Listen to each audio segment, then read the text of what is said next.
Okay.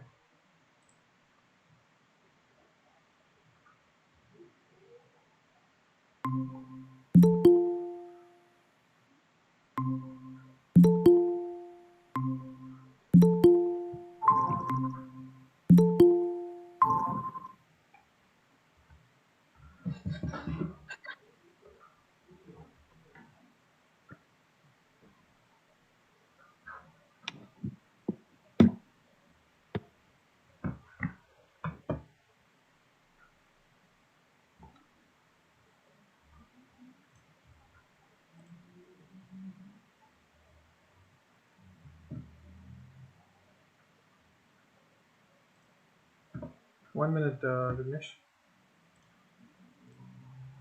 I just want to connect.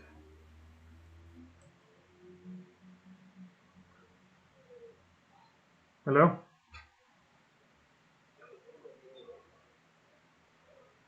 Yeah.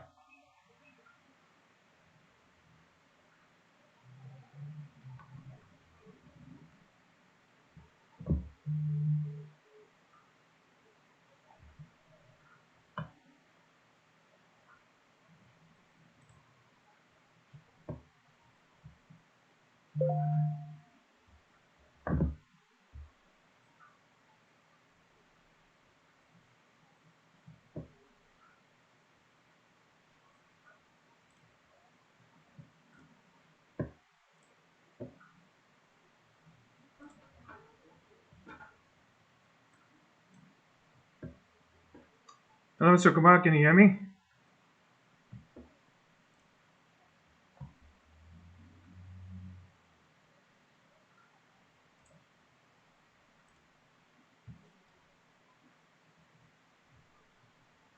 Hello, Mr. Kumar, can you hear me?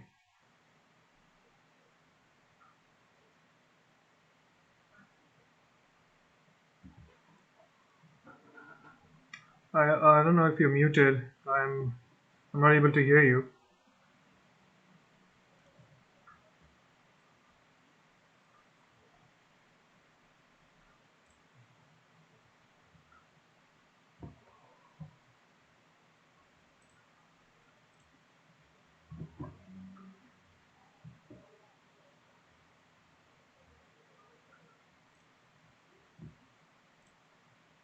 Hello?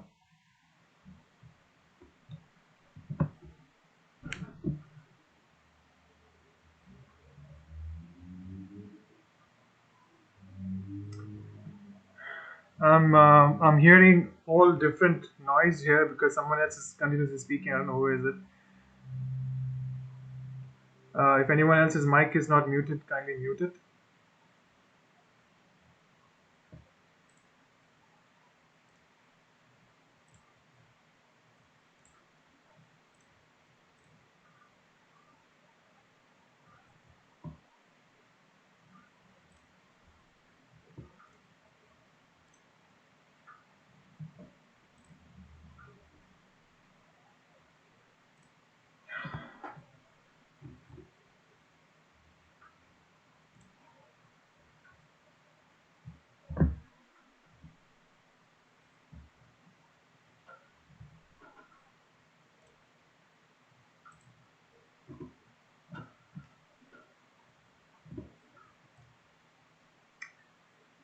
Hello?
Vignesh?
You're welcome, sir.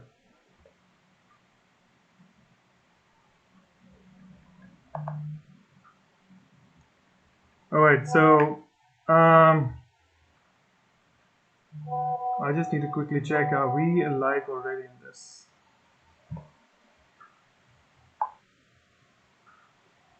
So Google Meet is something we wanted to. I wanted to keep it for the interaction sake because it was so weird that I'm just talking to a computer which is like blank screen and I have no idea what's going on the other side and stuff like that. I need somebody to at least have some visual contact. But sitting in a room and talking to a computer and you get to know nothing what's happening the other side. That's the reason we wanted to keep the Google Meet on the other side and keep the YouTube go live and stream it on live. So I just wanted to make sure the content, are you able to see uh, the the YouTube streaming?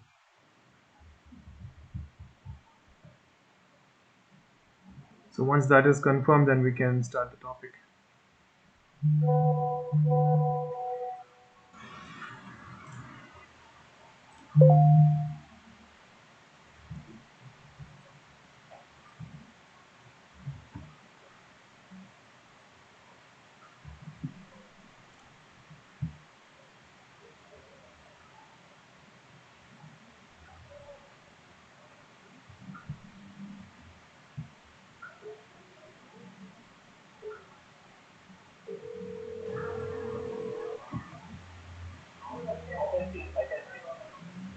Is it streaming?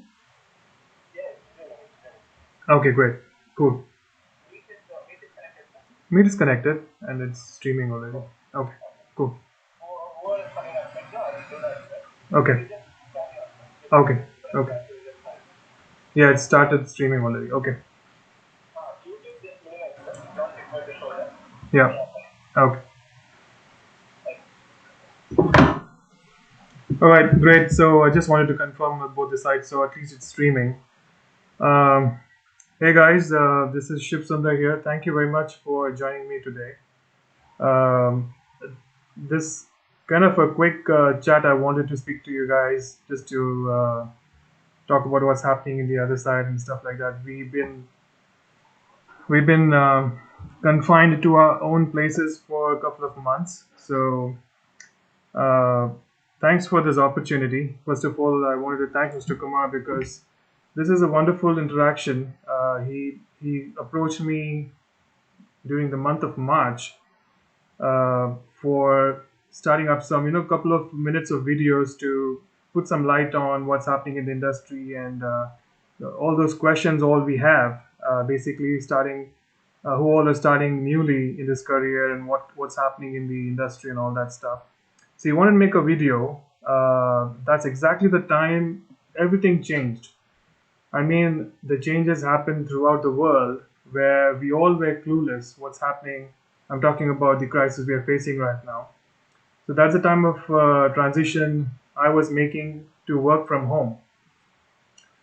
And that's when Mr. Kumar contacted me to start this simple videos about talking about this few questions he shared to me.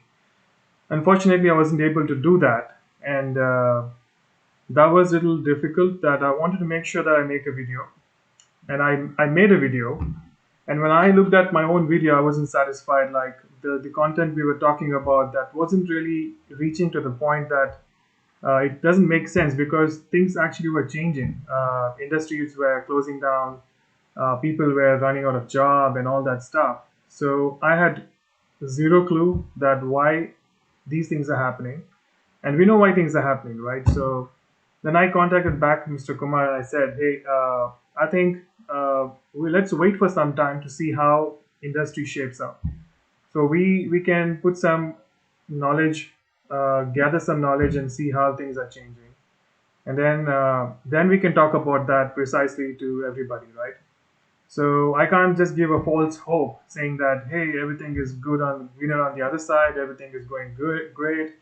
You guys don't have to worry. So there should be some uh, clarity on that. So since that time changed, we know what's happening, and things happen for good. I don't say things all messed up, but things has changed for good.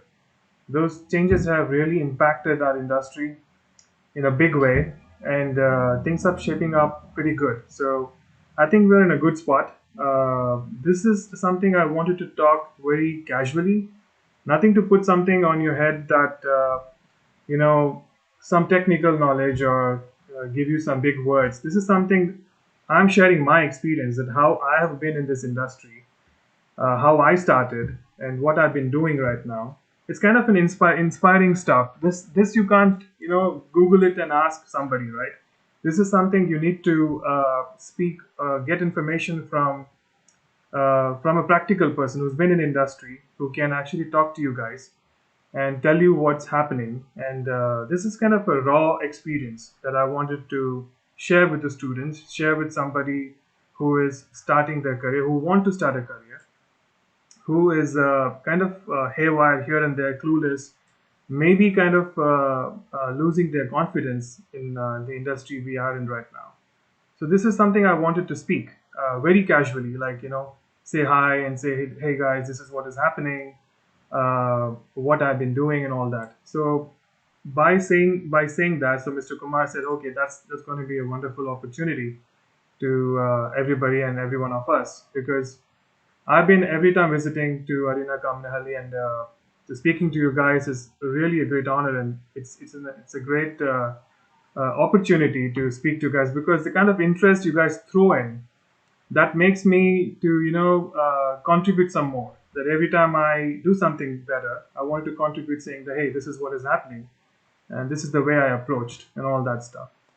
So let's dig into it. So this is more of introduction. So I wanted to speak about what I did. So many of them had these questions like, this is what I'm doing. How do I start with this? What should I do? Everything is kind of a very raw and clean questions that we all had during our days, right?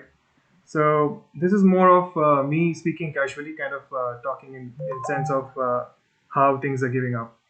So, well, I would begin with my introduction. Hey guys, this is Shiv Sundar here. I'm working as a senior character effects artist in Sony Imageworks at present in Canada, and I'm in Canada right now, which is like we have a huge time difference. I would say it's like a 1 day time difference. I'm speaking 9:30 p.m. and it's your 10 o'clock over there.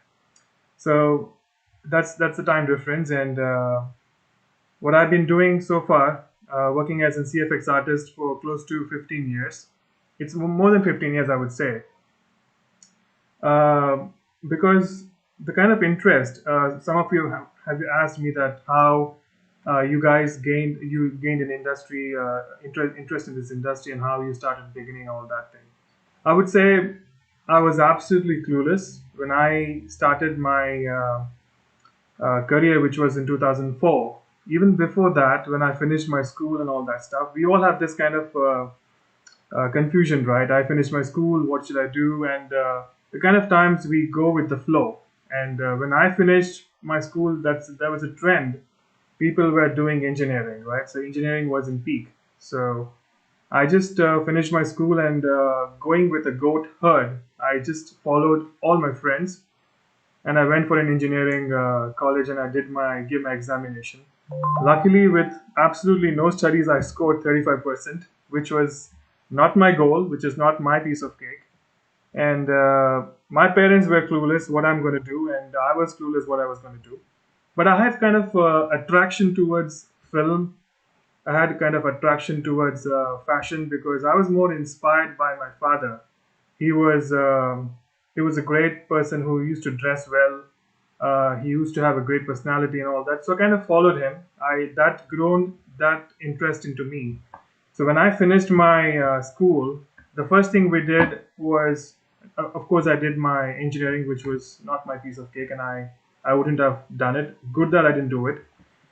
And one day, all of a sudden, something came into my mind that I should do some interior designing or I should do my fashion designing or something like that. So during that time, we never had Google support. We never had websites to refer from. We all had raw information coming from either your friends or from someone who you know or something like from the newspaper and all that stuff. So I kind of did that research and I landed to the place where the fashion was taught. That was National Institute of Fashion Design.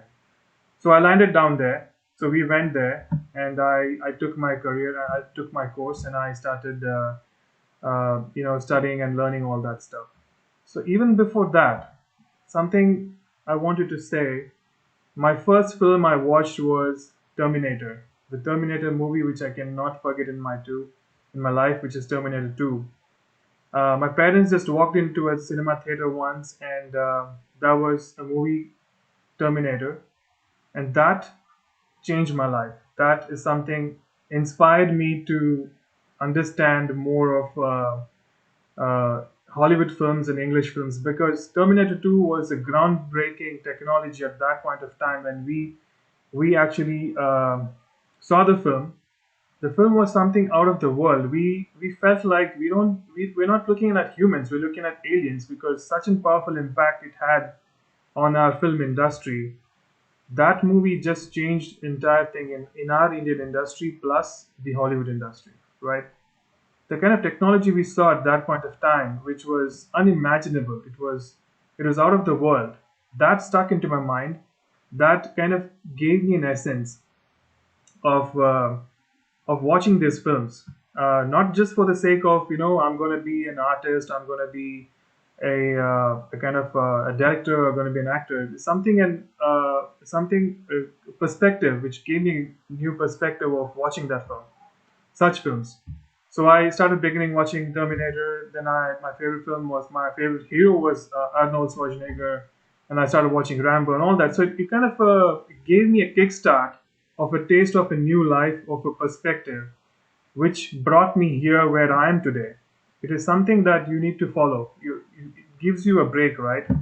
So that was my spark in my life. That gave me a break in my life. That you won't believe me that couple of weeks back I spoke to my parents. Like I asked them a question: Why did you even go to that film?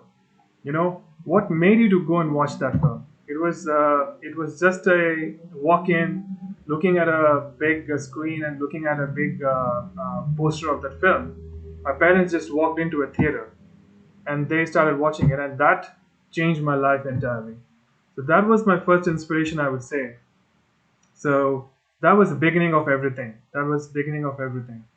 So I'm really thankful for that movie, and I'm very thankful for my parents to do that. That was an all of a sudden change, and they went. And who I was telling my dad, like, did you even think about that?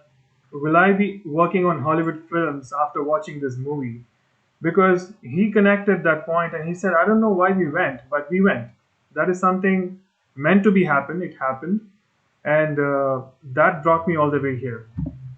So, like I said, since when I went to fashion design in college, I studied my fashion designing down there, and after finishing it, so now comes the point, like how I ended up connecting these two dots, like my, you know, graphic designing and fashion designing. So as I said, I had absolutely no clue what I'm doing in my life at that point of time. I did my fashion designing.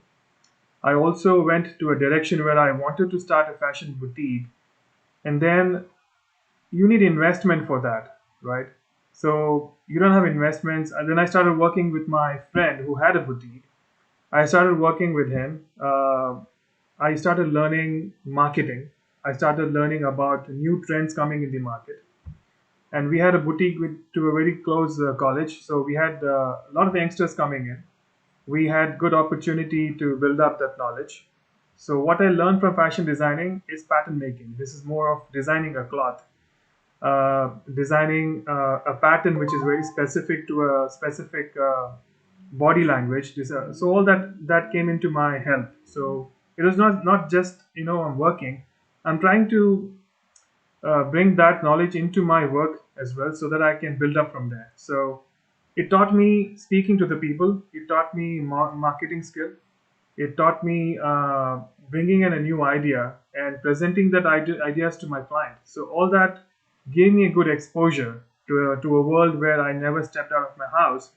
I came from my home to the city, talking to people, understanding their needs, and all that helped me a lot. So this is going to make some sense when I'm going to talk to you later what the industry is right now. This is not just about I'm talking what I did and all that. This is something is going to give me a boost up in my industry where I am right now. Correct? So just stay with me. So this is something more about how I learned to see people, talk to people, understand the value of money, and all that taught me from that small job. I was paid like 1,500 for that, you know, per month. I didn't care about it. I was like, my dad was a great inspiration. He always said, you don't have to follow money. Make the money to follow you. Money is not a criteria at all. If you look into money on only money, you will lose interest in your passion. You will lose interest in what you're doing. So money is going to be always secondary. That passion that you create in your industry is going to build your money. So that is something you need to invest your time and passion into what you're doing, but not invest in how to make money. That's both things are, you know, separate. So I was doing that. So I slowly I got my increment for 3,000 rupees. This is what I'm talking about, 2000, the year of 2000. You won't believe me. I called my parents and I said, "Hey Dad, I got my 3,000 rupees salary. Now you can quit your job." And he was just laughing at me in the phone and said, like, "Son, you don't know how much value does it make for 3,000 rupees." But I'm glad you made that decision, that you said that you are earning that and you wanted to take care of our family right now. So that was something which few points which I remember was really crazy. At that point, I was doing my boutique. I was doing my fashion designing. I also wanted to be an actor. I had an interest in being an actor. I wanted to increase my acting skills. I did my modeling. So this is more of, to an industry which I was looking ahead, that somehow I want to be into this industry, because I used to look in the movies and I wanted to grow that. I was growing that interest. But slowly what happened, this is going to take a lot of financial burden on my head, because for this industry to go inside, to be an actor or be into a fashion designer, or you want to be run a boutique, everything needs an investment. I don't come from a background where my family is so sound and financially strong at that point of time. So I slowly slowed down and I was looking into an options where I can find a job, right? So that's when I got into a job where the boutique came in, and I started working there. Then one of my client, who turned to be my best friend, he finished his Arena Multimedia, which was in 2000, between 1998 to 2000 batch in Chennai. So that guy comes into my boutique, he became my friend. He started a conversation with me and he introduced me, and I was interested in playing games at that point of time. So he was playing NFS. NFS was such a boom at those times. Like having a PC at home, you're playing a Need for Speed car racing game, it's a big deal. It's like a rich people games, right? So he took me home. I started playing the game and I grew that interest in how the games have been developed. Now, my perspective have changed again. So as I said, I was not stable at that point of time, right? So now I wanted to develop the gaming here. So he said, why don't you just join Arena Multimedia? So when I said I'm gonna connect all those dots where I'm talking about, this is where the real picture comes in. So Arena Multimedia was introduced to me in the year of 2000. At that point of time, I finished my fashion designing. So when I stepped into Arena Multimedia, there's no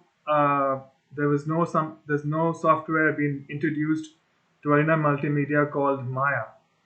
I would say even Max was not available, right?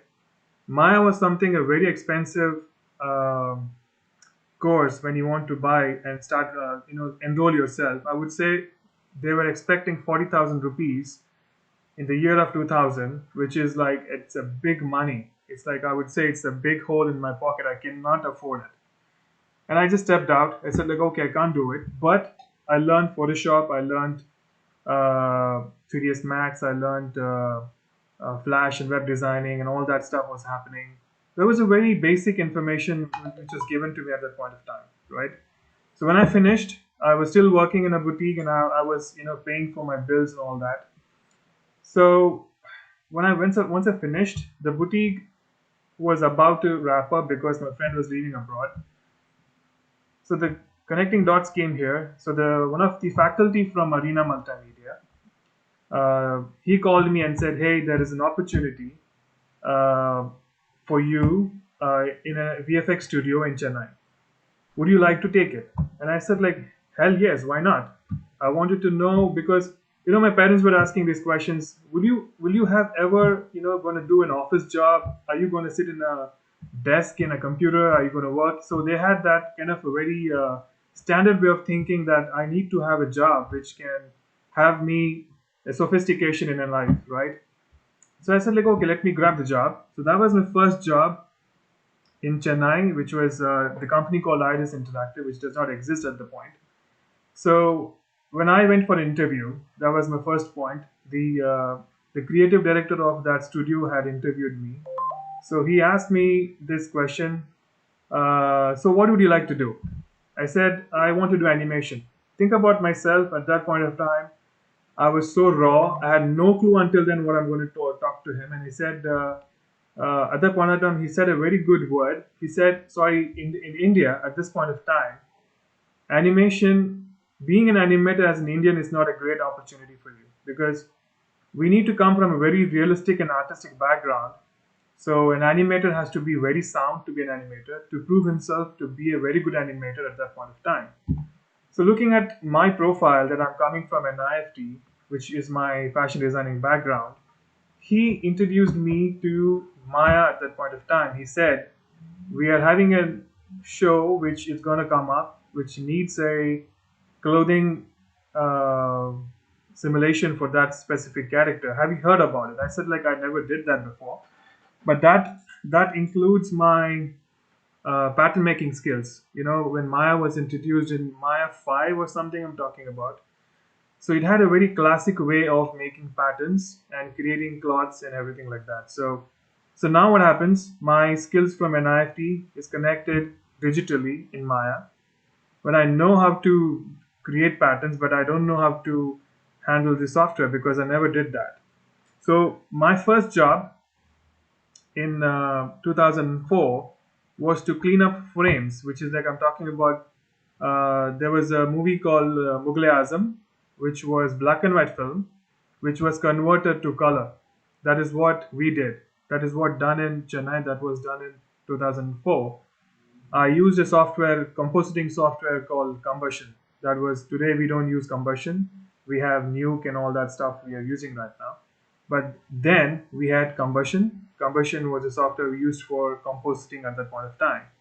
I remember I cleaned up 60,000 frames in a probation period of 4 months, cleaning all those dirt from the scanned reel, and we have to stabilize the reel because the reel was not steady as we see in these today modern day life, because those days the camera shake, the reel were scanned, they were all like shaky. I had to clean up all that frame and then stabilize those frames and then render it out, and then apply those color, which we looking at the film today. If you guys go look at the Mughal Azam film, the color was graded by then, so we have to apply that. So that was my first ever job, which is entirely different what I'm doing right now, but it gave me a kickstart. The creative director told me that you will get a hang of the software, you will get the hang of the infrastructure, you will get a hang of how we communicate in the studio, right? So you will get to know all that step by step. So this is very important for anybody. This is very important for anybody who start their career in a fresh way. Don't get disappointed when you go to a job as an animator. You don't get to animate something. It's fine. This is something, a learning opportunity. You as a human being, we cannot learn everything at once, right? We have to, step by step. We have to go step by step. So that was my first job. And then came the opportunity to touch the Maya for first time in my life. That was 2004. I opened up Maya. I started modeling. So as I was very interested in cars and bikes, I started trying to model cars and bikes. So to get the basic shape of it. So now I know how to create the polygon, how to navigate through the Maya, and now I know how to build all that stuff. So now the time came where I should start my skills to be integrated, my knowledge where I learned fashion designing. So I started my pattern making skills. So at that point of time, there was no click a button, your garment is converted into cloth. At that point, you have to draw a curve. You have to draw a nerves curve. Simply you have to be a tailor in that software. You have to draw a shirt and then stitch them together. So now that was getting interesting. The things changed from then on. I started building my knowledge in creating hair, and started creating my fur simulation and all that. So slowly things came handy. Such studios where you say today I'm working in such a world-renowned studio, but because I'm here today, because of those studios gave me an opportunity to explore on my comfort level. There was no restriction, there was no pipeline that we were following, but everything was let on us that we develop something. We have to gain knowledge. We were looking into a lot of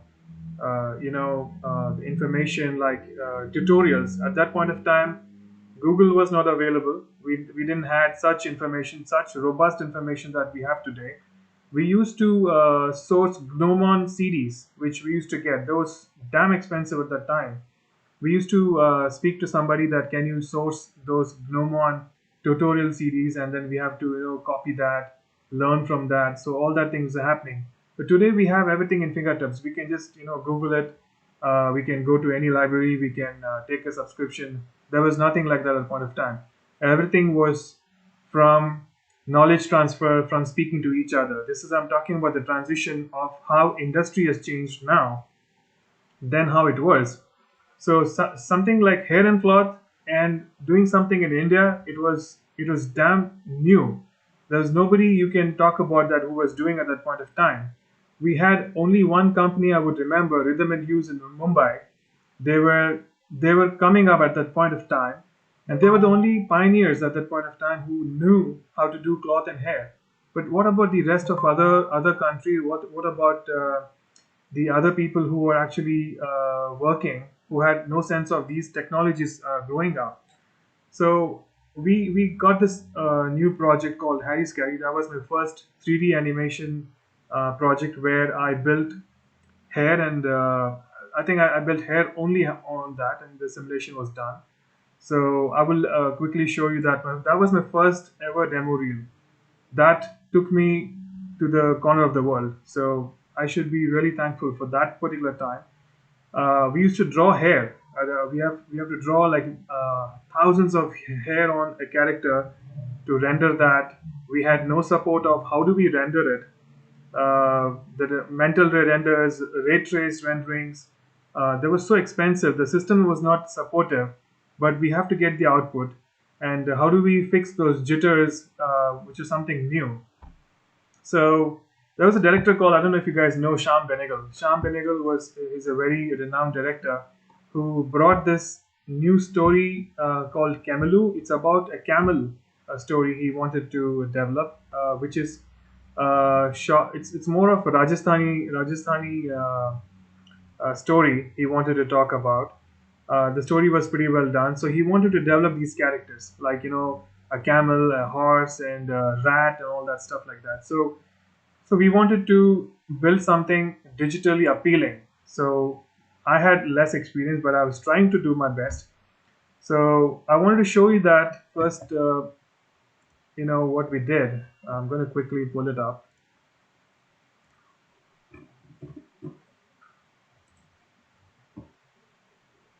Are you guys able to see the screen?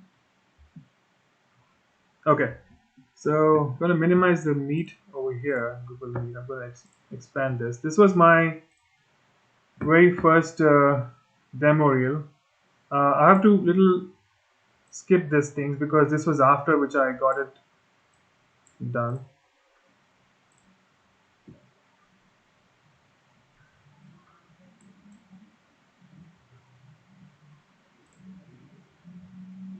You guys able to see it?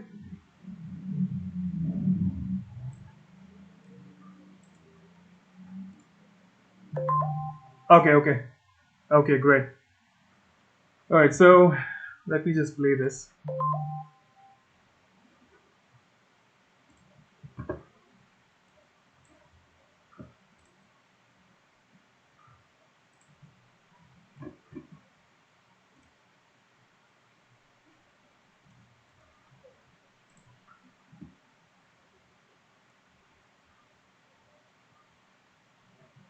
So this was the hair I'm talking about. So this is something very special because this was the very first hair simulation I did. Um,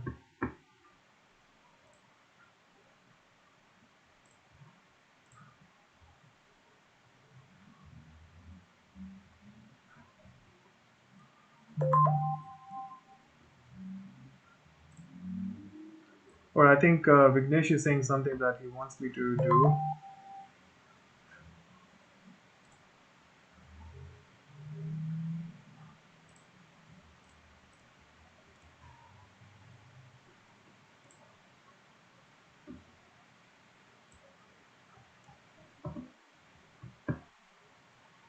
Anyway, he wants me to do a present now. I don't know where does it.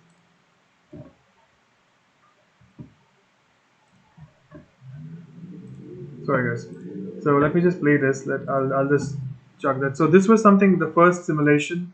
Uh, this is a world called Harry and Scary. So Harry is this guy, and Scary is the green looking guy. So basically, they're under the tunnel, and then he was actually wet, and he was wet at this point, and there was a water droplets on him, and then we have to blow the wind so that his hair gets dried and comes back to the position again.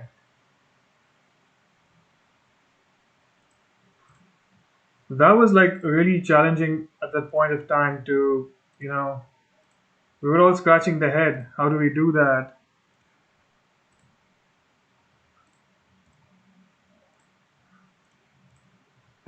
And then when the results came up, we showed it to Sham Benegal, and then he was like really surprised to see what he's looking at the screen was something very new.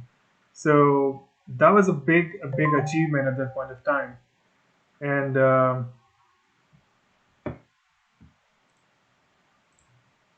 sorry guys, 1 second.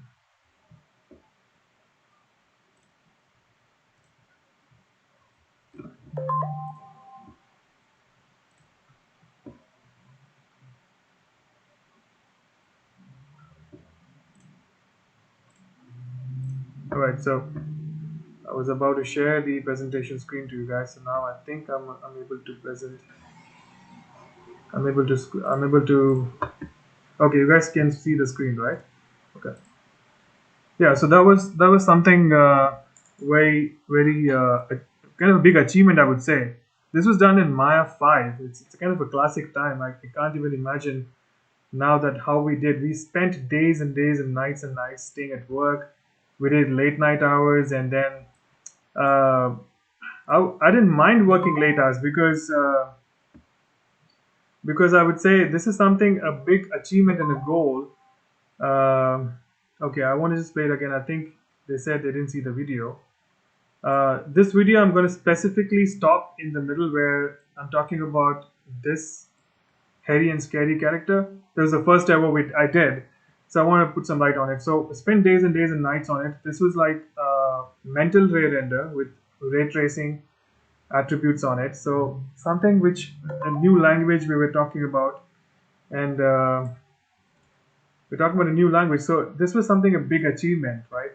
And then slowly we transitioned from the dry, and then this was a test done.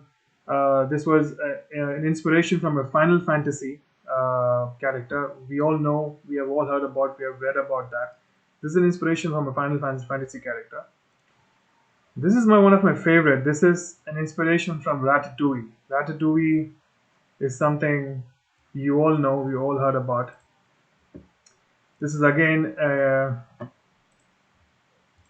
one of the character in that film. So this was completely done in Maya, rendered in Mental Ray again.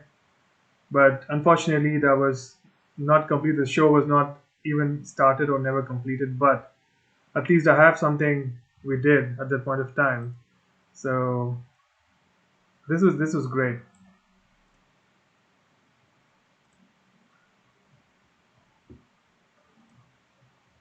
So working days and days and nights on it, applying maps, applying directions, how a character should be. A few things were broken and all that.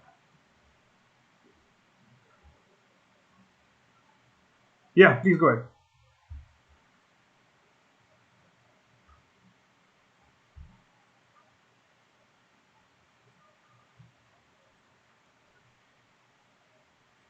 Talk about this one.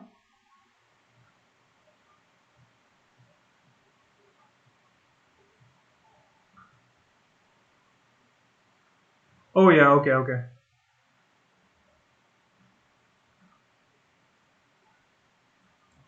Yeah.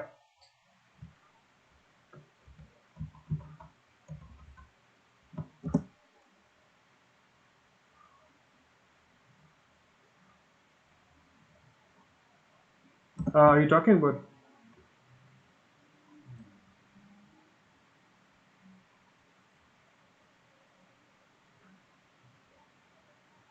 any of these things or okay?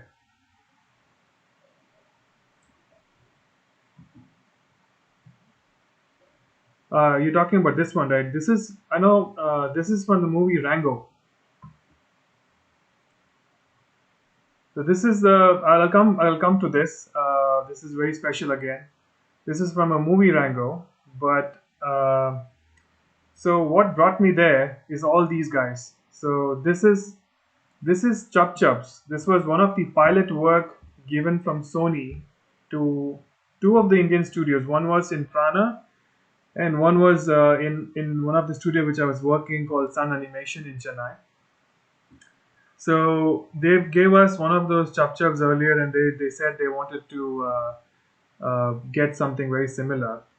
And there was not a big team at all. This is all the fur and hair which you're looking at is just done by one person, which is by me. Exploring everything without knowing anything, and that is something, you know, at the point of time, as I was mentioning earlier, we had no clue at all what and how you need to do. So reading all those Maya help tutorials and books and everything to understand the flow, there was no person who has already done this in the studio or anybody in Chennai. We can go and ask them or find some information. So luckily, having that urge of learning things has made this thing possible. So this was from Chup Chups. This was from Sony, and I never experienced and never even thought that I will be working for the studio one day, which is I'm doing it today, right? So this was the pilot, a Santa Claus coming in. These guys, these Chop Chops are extremely toughest character that you can work on. They look so cute. They look so small and simple, but then they have an extreme poses when they are angry. They go haywire. They open their mouth so wide. They have a grinder tooth which actually grinds literally anything, right? So the body and the polygons has to be made in a way that the fur stays on them. They don't break. They don't look bad. So, but then when you look at that, so these guys, I'm talking about this one. So look at the kind of extreme poses they go on, having the fur direction, having the color separately, and the pattern. They have a specific pattern that they should look more specific to what Sony sent us. This is very low res looking because when I ripped the video, the quality has changed a bit, and in years I've ripped a couple of times, so the video's gone bad. I wish I had a turnover of that, but I couldn't make it. But this is one of the things which was very challenging. I remember I used to doze off when I'm working on it. I used to feel so tired. But then we know we're working for someone who is a pioneer in the industry. And Sony was also based in Chennai. I think remember 2006 or 7 or before, even before that. So I was like super scary that how we're going to present this to them, and but unfortunately, we never got the project. Even none of the Indian studio got it. But when I showed this to them when I joined Sony, they were just like surprised that they were like, they're surprised there's something people have done it, and it didn't even reach them. So that was a great opportunity. And this was one of the first fur character which I designed using again mental ray tracing uh, in my first studio in Chennai. This was again Maya and mental ray. The biggest task was you need to paint map in Photoshop, connect it in the Maya uh, to render the directions. The render used to take a lot of time. But then, yes, of course, this is all a learning time. This was a niche time that you are trying to make yourself specialized in something. This draw my interest. Now, my fashion designing, my interest in the technology which I'm looking at, which can make something look realistic, which is growing interest day by day. So this was my very first reel. This is the first reel I showed to ILM. I never thought. So the story of ILM again. So these are some inspiration talks that you should never lose hope. This is why I'm talking about things today, and how industry is so raw that they like people who show their passion and the interest that we are presenting to them. There's nothing that you have to be like 100% perfect to show what them to agree what you are. So this came something handy when I did all this my work, combined it as my demo reel. So one fine day, one of my friend who was a lighting artist, he was about to apply to ILM. This was 2009. ILM, dreaming about ILM itself, it's like I lost my hope that it is not possible. Come on, Lucasfilm. We're talking about pioneers whom we refer. We look at the films, and I felt still that I'm not ready for it. But a confidence that gave something a big hope that I can do this, right? So I combined everything, and I expressed my information that this is what I am. It is not that I can do everything. This is what I am. This is what I specialize in, and this is what the position you guys are looking in for. And just closing my eyes, I just clicked the application and I sent it. This is 2009, sending it to Lucasfilms and the people who are like, the legends. I never thought I can even be a part of that one day. So I did, applied, and I got a call. So I can't express my feeling that how things just changed my life after that.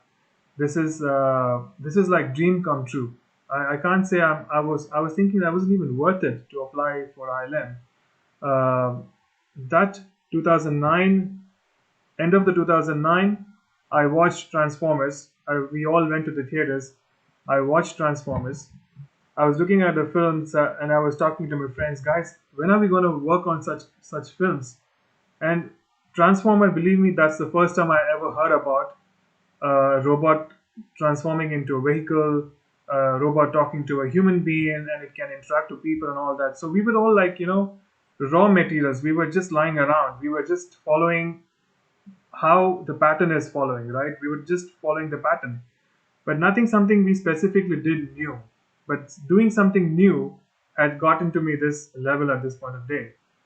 So I was on the edge of the seat watching Transformers, talking to my friends, like, guys, when are we going to work on it? And a few months later, I applied ILM, and the next year I was working in Transformers. So I can't say that how I was feeling. I was touching Optimus Prime in Maya. I was touching Bumblebee in Maya, and I was just literally shivering and I was like crying. So that was like a day I can't forget. That how I was like, I could still have the goosebumps on my hands. Like I was thinking, man, this is something I achieved everything in my life. So this is something if I can do, you guys can also do. This is what my point is. This is not something only I can do it. This is nothing like a specific talent is required. There is something, a passion, something which you need to build that every day is going to bring you uh, miles and miles away. So hope is something we need to have. You need to have a very basic. Your base has to be very strong that you need to build towards your dream one day, right? So, but I never thought about doing all this. But then, what I was doing at that point of time, every day, I did with my 100% passion. I was giving my 100% to it, saying that this has to look better. This has to look better. So I made things work and look better. So nothing can happen in one day. It has to, you have to sow a seed, you have to water it, it has to grow as a shrub, it has to grow as a plant, it has to grow as a tree, and then you find a fruit out of it, right? So that is what something, my seed was sown when I started my, first job in one of my studios in Chennai, bringing all my education, bringing all my expertise and all that from the beginning. So that was my first international break. I did work on some questions have been asking that have you worked on any Indian films? I did work on Indian films. My first break was in an Indian film. I did compositing work on one of the Kollywood films, which is like Chennai-based films. Chennai-based films, I did compositing. I did composite one of my 3D elements to that film, animated that 3D element, which was an action sequence. There was an action sequence where a lot of LPG gas was placed and it has to blow out. So I had to animate that LPG cylinders, bring into the compositing plate, and I have to roto them. I have to animate them, all that situation. So that was also one of my Indian films. So one of uh, the best Indian film I would say I can never forget, which gave me this break also. You guys must have heard about the Sultan the Warrior, which is one of the Rajnikant's animated film, right? So that is this one I'm talking about. So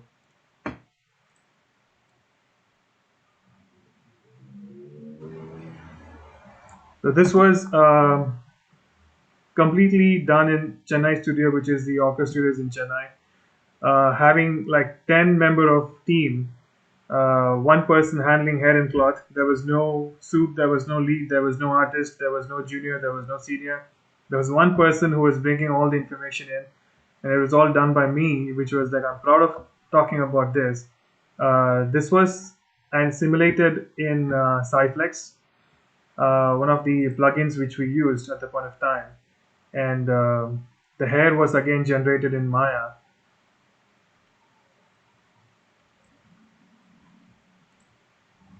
Oh, I'm still sharing it.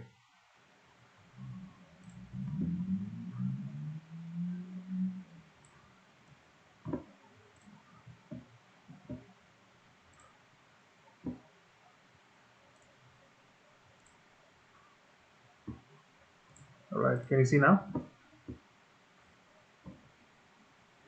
All right, awesome. So this was Mr. Rajnikant's complete scan, the body, and he had a very specific hairstyle which we had to completely redo it on. This is the first ever 3D um, digital based hairstyle for this person. Was done in an India studio by me, and it was like a great opportunity to work and have to have a simulation like this guy has to. He does all this stunt and all that. So this was the first 3D generated model for this character, and this gave a very interesting perspective of doing everything from the scratch. There was the studio which I'm working right now has a very methods like the pipeline is laid out. Everything is ready to work on. All you have to do is interact with your directors, you interact with the information with your supervisors. Um, Everything is laid out that you don't have to do anything away from the pipeline. The pipeline is so robust. But here I'm talking about these studios. We started something freshly. We are the pipeline. We have to interact with each people. We have to talk to each person who is a modeler, a person who is a texturing artist. We have to physically go and talk to him that this is what my requirement is. There was a lot of back and forth we did. There's a lot of trial and error we did, and finally we achieved something, and the pipeline was created. So it gave us a freedom that we can do everything by our own, and the freedom was so much that we have grown a knowledge in a big way. So that is something I would say that is something which you could learn in a smaller studios, which gives you freedom to do everything by your own, which you might not get that in a bigger studios because bigger studios have already achieved that. You might make some changes, you might learn something new, but there is very limited way of fiddling with that pipeline because that pipeline is a revenue generator. That pipeline cannot be fiddled unless and otherwise you really have a solid reason to change that. But these kind of studios where I started from, it was very raw and everything was like freshly starting that we are generating something new. That gave us a lot of opportunity to learn new software. So that's how the Sultan the Warrior was made. Sultan the Warrior had no top leading leads, supervisors, no top leading people from industries who were guiding us.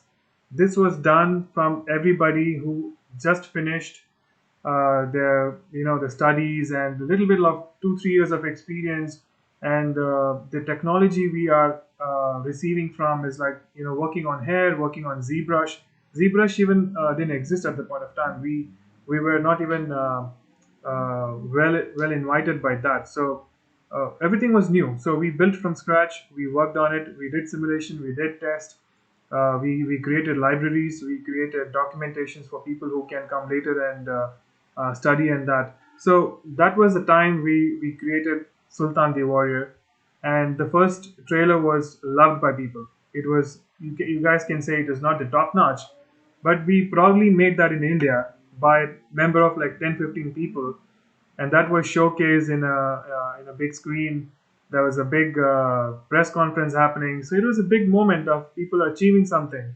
That gave a lot of opportunity for big players to see how our industry is changing. There was a lot of confidence being created from the outsiders. They wanted to invest in our industry. That there's raw talent available in our country where we can believe in. That's how things have changed. Where DreamWorks came in, where studios like RNH came in, like studios like Prana.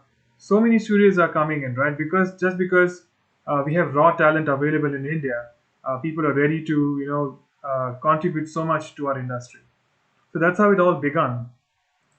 So I wanted to go with a couple of questions, and I wanted to see if something it makes sense. So that was kind of introduction I was talking about, and many of you might have seen my latest reel when I came into the studio last year. Sorry, the institute last year. This was my first demo reel, as I mentioned.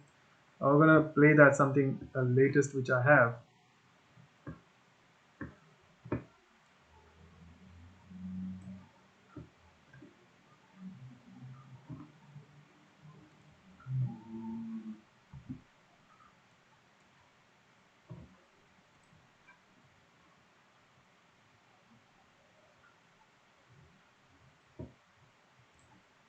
So this is my latest work. I've been working on I worked on Captain Marvel, which was 2018. Sorry, 2019, the start of 2019, and then a couple of other shows. So I'm just going to play this quickly for you guys. This was done in Ireland, which is the Industrial Light and Magic. You can see the logo here.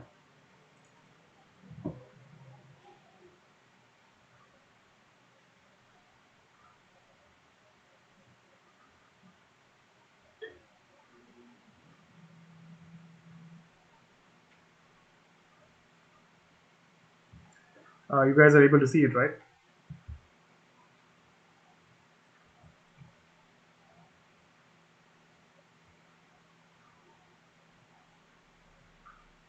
And this was from the Avengers Infinity Wars.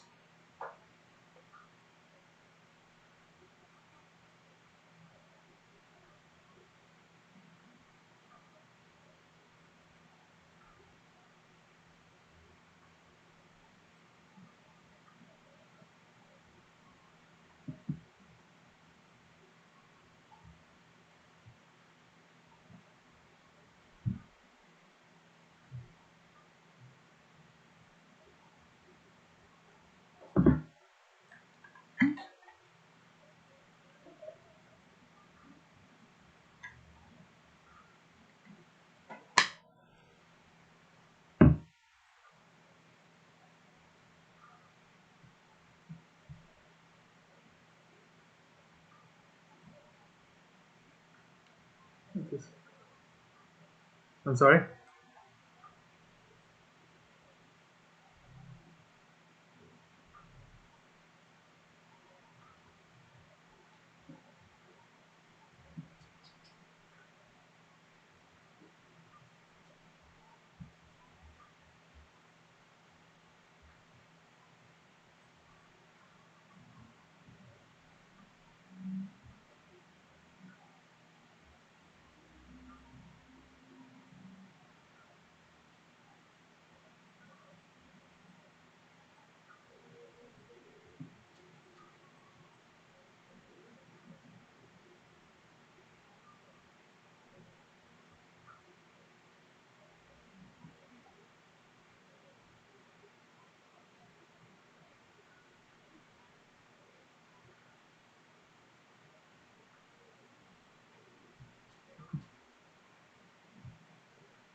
So this is where the experiment which we did. I think I've spoken to a couple of you. You may have known.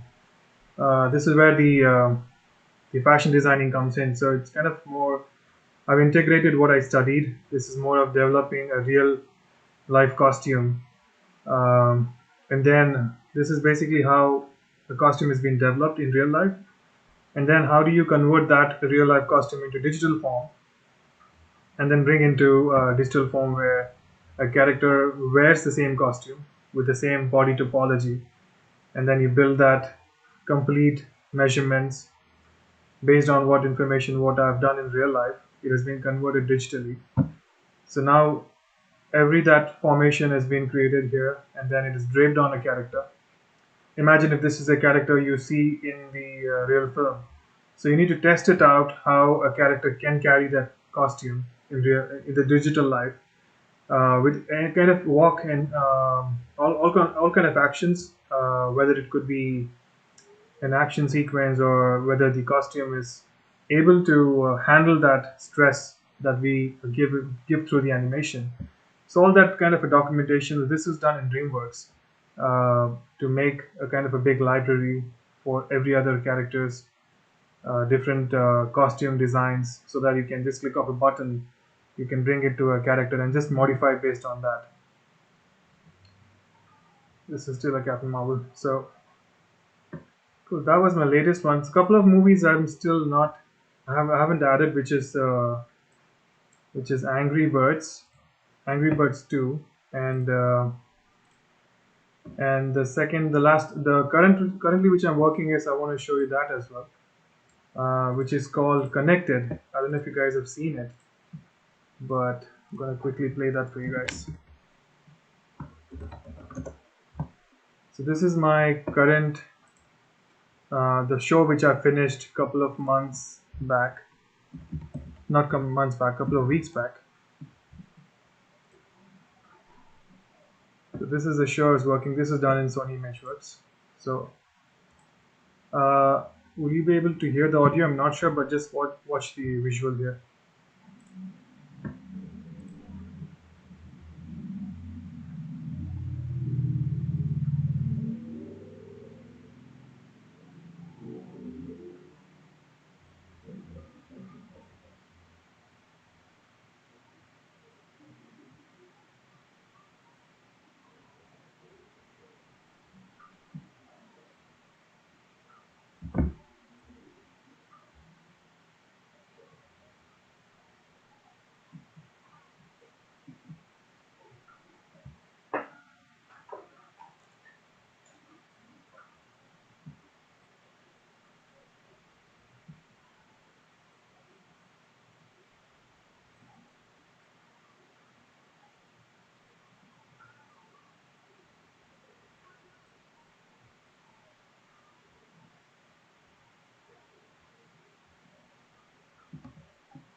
That was it, guys. I don't know if you could hear me. Sorry, hear the sound, but go watch it again once we're done with the webinar. So it's an amazing. It was an amazing opportunity to work with that show. That the show is just mind blowing. It's called Connected, and it's about a story of a family trying to face off the robots which is invading their country, and how they come out of it. It's the story. So I want to talk about that a little bit. It's not about in depth about, I can't talk about like confidential stuff, but talking about the show and the studio which I'm working in, it's just an amazing place to be there, because everybody are so open minded. They're open. So um, the kind of interaction we have every day, it's so knowledgeable. It is just not like we are lagging on something. The kind of the supervisor I was working with, it's just an amazing opportunity to work with him. The kind of the passion they bring into the movie, you can see it on screen, right? It is not just like they started a movie, they ended up a movie, and there is so much content, there is so much innovation, there's so much new trend they bring in, there's so much colors you can see. There's so much the life they show in the character is something amazing to watch in. That's for something the latest work I was working in. It was a great opportunity to be there. So so this is all about talking, what I've been doing and all that stuff. So I think I should quickly dig into the questions that you guys have sent me. Thanks for these questions. These are just amazing questions you guys have sent. Put some time to talk about, and this is also something which I'm learning. It is not that I'm really good at every questions you guys have asked, but I try to manage to put in some information I know, or maybe we can, discuss that later, or something which we can talk about it. But yeah, the questions are really amazing. So the first questions, a couple of questions which it says, what is the most challenging challenge in visual effects? Or the question is not complete, or I'm not sure about it. What I understood is, what is the most challenging visual effects? Or maybe this is about what is challenging in visual effects. What I understand, I can explain it that way. At this point of time, if you look back, like let's say about 10 years back, right? Visual effects was something very expensive for any production house. They they have to afford something called visual effects. Was very expensive, and there was very specific studios who used to do that. Say like four studios or two studios. Let me take example of ILM. They are the pioneer of visual effects. You cannot even imagine the limit and the kind of research they have put into do any kind of visual effects for the movies. For example, um those dinosaurs they have made, Jurassic Park 1, was an ultimate technology innovation. You cannot even think, when you go and look back today, the making of Jurassic Park, you will think about like how these guys even think. Are they really humans? So the visual effects was something a great opportunity for any movie to pitch in. It was expensive to have such kind of visual effects in their movie. The budget was so expensive. People were charging the way they wanted it. But coming forward in post 10 years, we have so many studios come up. Every small studios are able to make high quality visual effects at this point of time. The biggest challenge of visual effects at this point of time is to sustainability. Sustaining in a business is a big deal.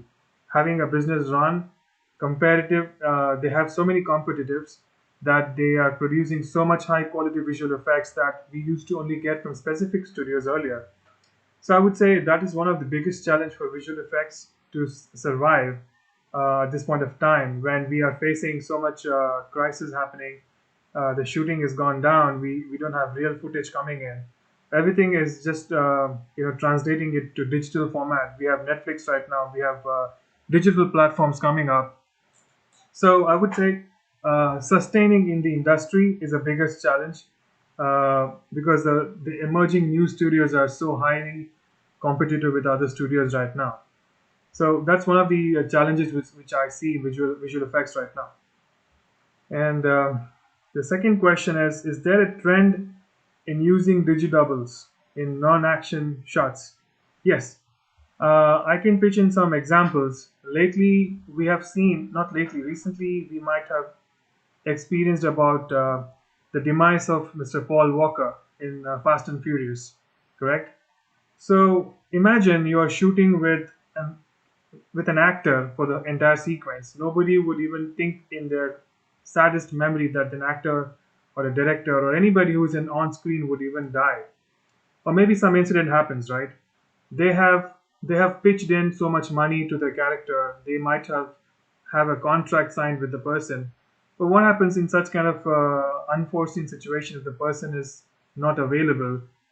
He's no more in the world. So in the same example, when we talk about Paul Walker, he was not he expired in a car accident. And what happens to his leftover scenes? So that is not a action sequence we're talking about. A leftover scenes where he is sitting in a car, where he's facing a camera. There's a lot of cut shots happening that the person is not alive right now. How are we going to do? So you guys must have seen Mr. Paul Walker's. They actually took help from his brother. He's like a kind of look alike him. They scanned his body. They modeled his face. They had a digidouble in a car sitting like him, and all those actions were created by digitally for Paul Walker, right? So that's one of those instances where you can talk about where Paul Walker's digidouble were used in such kind of camera sequence and action sequences where he's not doing even much. So that's kind of sometimes it helps. Second example I was thinking about, recently saw a movie which is acted by Jennifer Lawrence in Red Sparrow. It's an amazing movie. You guys should watch the movie. You could see what kind of special effects you might be seeing. Why would they need a digidouble for Jennifer Lawrence? There was a sequence where she is in a auditorium. She's in a ballet room. She's dancing. There is where something they required her digidouble for the face has to be implanted on a really good dancer, and there is a sequence where the leg is broken. So those kind of sequences where you could see they're using digidoubles for those characters, right? We can't break our leg at that kind of situation. We would even don't want to do that. So those kind of examples, those kind of situation scenarios, we have to use digidoubles. In some situation, as I said, if the actor is not available and the shoot is still pending, and that's where we bring in digidoubles for long shots where the digidouble is mimicking like a character which is not present. So digidoubles were mainly in trend for an action sequences where a highly risked character cannot jump from a floor, cannot kill himself in a stunt. So that's where digidoubles were in a big trend, where characters are jumping off from a flight or something like that. That's when the digidoubles were used. But then non-action sequences, where I give a few examples, is also where you can use the digidoubles. So that's also a trend, and a lot of things are happening. And yeah, of course, Terminator. Terminator is something which we forgot about. Terminator, we saw there was a completely new designed Arnold Schwarzenegger. You might have seen in Terminator 3, a younger looking version of Arnold Schwarzenegger. He was completely built from scratch. They had to scan his high resolution skin images from his old photographs, and then they modeled the character. Even though he was not doing a high stunt, but he was facing the real Arnold Schwarzenegger, and there was a digital Arnold Schwarzenegger. They were just talking to each other, and then there was a action sequence later part of that. But then these are the kind of situations where we bring in digidoubles as well, right? So moving on to the next question, which is, do FX artists ever get specific directions to over exaggerate effects for cinematic punch beyond the artist comfort level? Well, VFX industry is, I would say, it's very stressful, right? And stressful in a good way. There are times when things have been pushed out of the way because, well, I would say, for an example, when I was working with Transformers, I'm dealing with Michael Bay, right? He's a person who is such a talented, is such a passionate about his work. He is not happy with what he sees today. He is not happy what he sees tomorrow, unless and otherwise there is an essence that he feels that things are to the best. It's away from his thought process. At that point of time, when there's a pressure from such a legend that you're working for, the limits are definitely pushed over and over. There was a shot which I worked in Transformers where two fighter jets are crashing and they're tumbling down those buildings. I believe I kind of worked on that one shot for 1 month, close to 30 days. There's so many iteration, so many takes, so many times we have to change. The assets were changing. Modeling department was stressful because the fighter jet has to look as good as the newest technology of aircrafts which is available at this point of time. They have to match as close as possible. So that is kind of a stressful moment when you're working with someone who is pumping billions of money into a movie and he's expecting something great product to be shown in a screen. That's when the limits are pushed for the FX artist or in any kind of artist you're working with.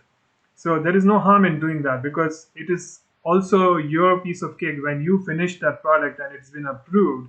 Imagine that you have achieved something out of your limit. So that is something, it happens very often and it will tend to happen in coming future, in coming any kind of studios if you go. Pushing limits is something, creative changes has to happen. So don't worry about that. It tends to happen.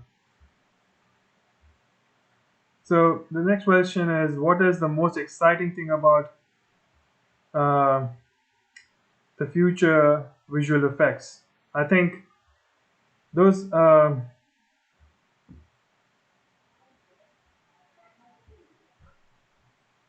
I'm looking into more highly competitive stuff which is happening right now.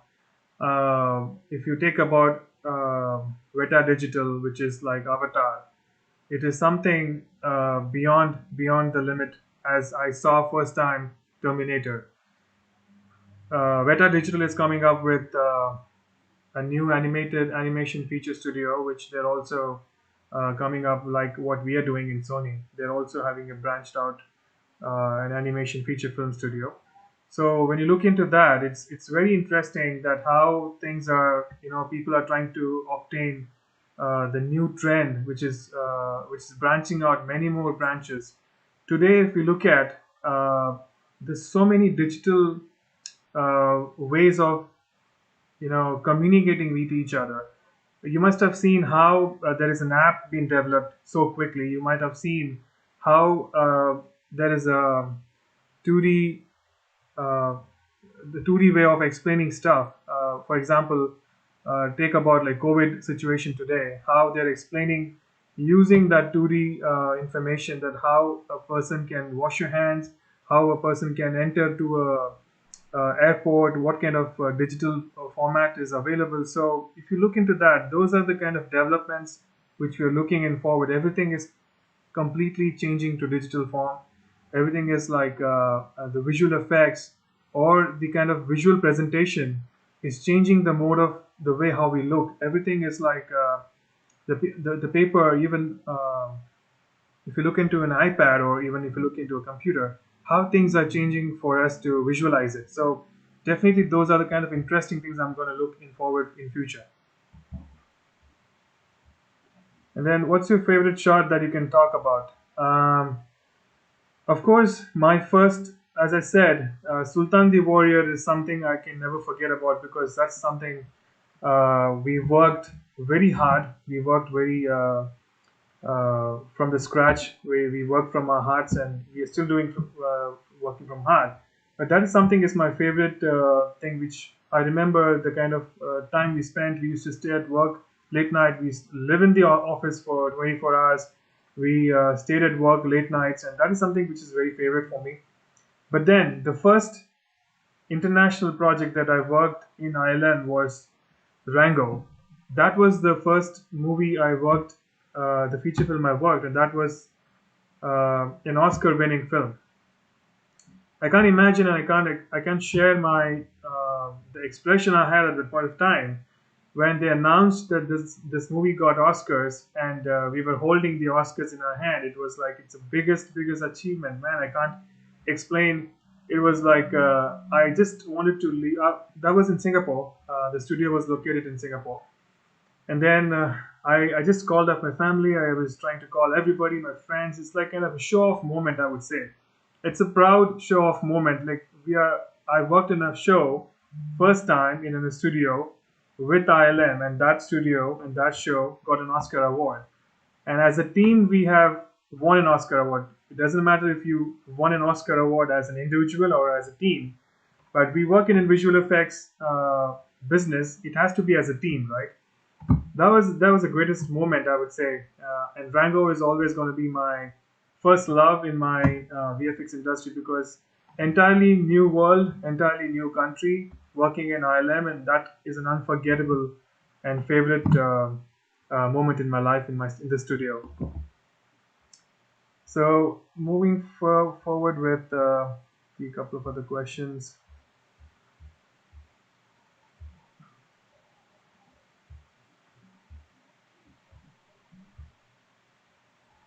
And I think I have a couple of students who have asked questions. I'm gonna name them, which is like Joseph K. He's asking, how was my experience in working with DreamWorks Animation India unit on 3 shows at once? I have nothing but 100% good words to talk about DreamWorks. This is a transition which I moved out from and abroad, like from Singapore, from ILM. When I came back, and ILM had a transition happening because Disney took over ILM and they bought and they laid off a lot of people. And I was one of the unluckiest person to leave the company at that point of time. When I came back to India, my my intentions were so weak that I was thinking, will I ever get a studio which has the quality of studios in international? They work the way they work, and I was not sure. I know a lot of other studios, but I didn't have that confidence of having that kind of work environment where I come from, right? So Singapore, I was 3 years working with ILM, and such thing happened.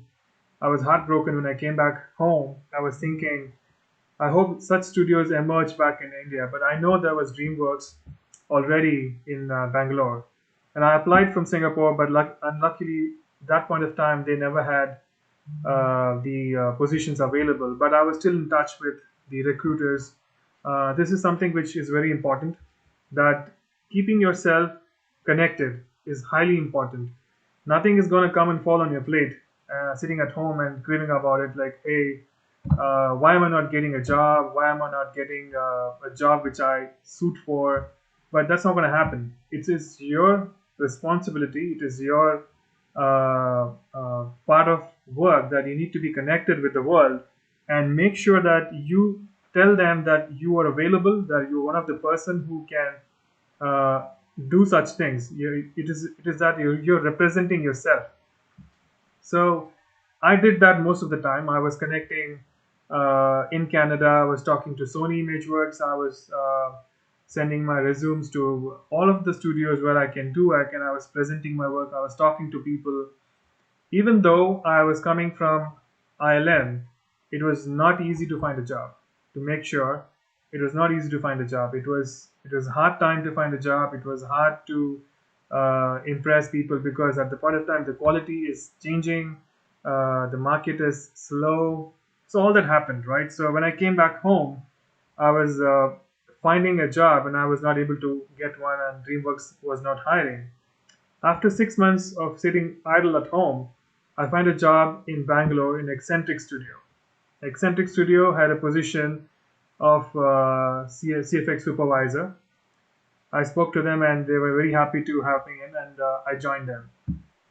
So Eccentric Studio is a studio where you have freedom to learn multiple things. That's a studio where it is very tough to survive in stressful conditions, but that is the secondary part. It is how you manage it. But the first priority is when you look into it. You go into a studio, there are freedom for you to work on something. You are able to explore many softwares. You're able to explore many different approaches. The learning curve is steep, but you will learn a lot of stuff there. But it was a little hard. I went in there. I started my career with Eccentrics, and we did a lot of amazing shows. I did Batman series. We did Ice Age Ridefilms. And then there's a show which came in called Bilal. This was one of the show which is from Dubai, Balajan Studios. They wanted something really high-end quality. So we were busy with that.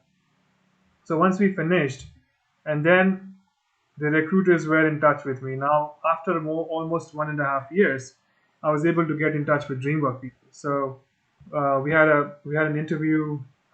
So they asked me a question. So since you're working as a supervisor down there, will you be able to take a job as an artist? So my only answer was, I don't care about what position I get. It is about DreamWorks. It is about the learnings I would get. This is about working with the best team in the world. This is about the best infrastructure. This is about being noticed. That is my hunger. It is not about position. It is not about salary. It is not about how will I be treated. I know where I'm going, and it is DreamWorks, and I immediately said yes.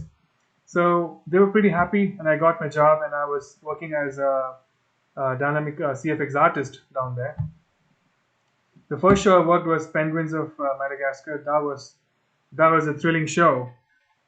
The first opportunity for DreamWorks India to completely generate from scratch to the end was done in DreamWorks DTU Bangalore unit. That was a big opportunity. Usually what happens, 90% of or 80% of work was done in US, and DreamWorks used to get about like 20, 70, 30% of work. But this time when Penguins of Madagascar was done, the complete studio, the complete project was completely created from scratch till the end. So the entire credit goes to the DreamWorks India unit. That was the biggest opportunity. That was a great work to work with him. I'm going to show one of those clips from Penguins of Madagascar as well. Um,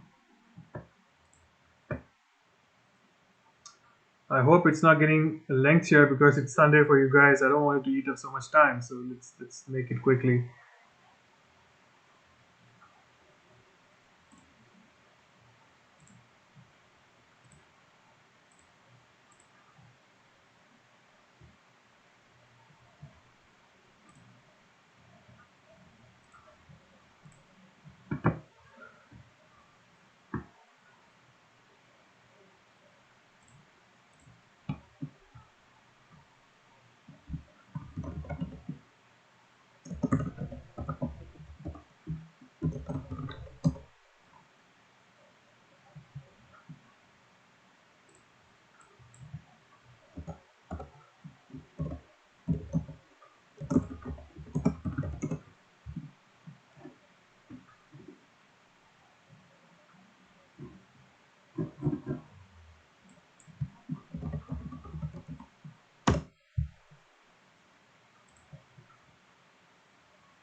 I think I've locked out of that. I'm not able to do that anyways. I can share that in some time. So anyways, I'll talk about it and I can just quickly show that in the last end of the session. So that was something, a great opportunity to work with DreamWorks. They were pretty sophisticated in terms of any work we did. And then the Kungfu Panda was another legendary project that I worked with. And then the last was the Boss Baby. The Boss Baby was also completely done from the scratch. It was a great opportunity on that as well, and we did a lot of cloth and hair development, um, and also the renders all done in DreamWorks as well. And the next question is from Priyanka. She says, I wasn't so clear about this question, but I'll just going to read it out. It's I need to know how they arrange behind the animated movie scene in order, like how they make it together for the main screen movies. I'm kind of guessing what the situation here is, like how all the shots have been clubbed or something like that, or how the shots have been identified or you know made as one lengthy movie to watch in films. So basically, as an animated film or anything, it starts from the pre-production. Definitely, there's a story, and the story is being translated to a storyboarding, and the storyboarding has like various thumbnails of each shot or each story which we are kind of navigating through. So once that storyboarding is completed, there is a initial way of animation. So that is called blocking.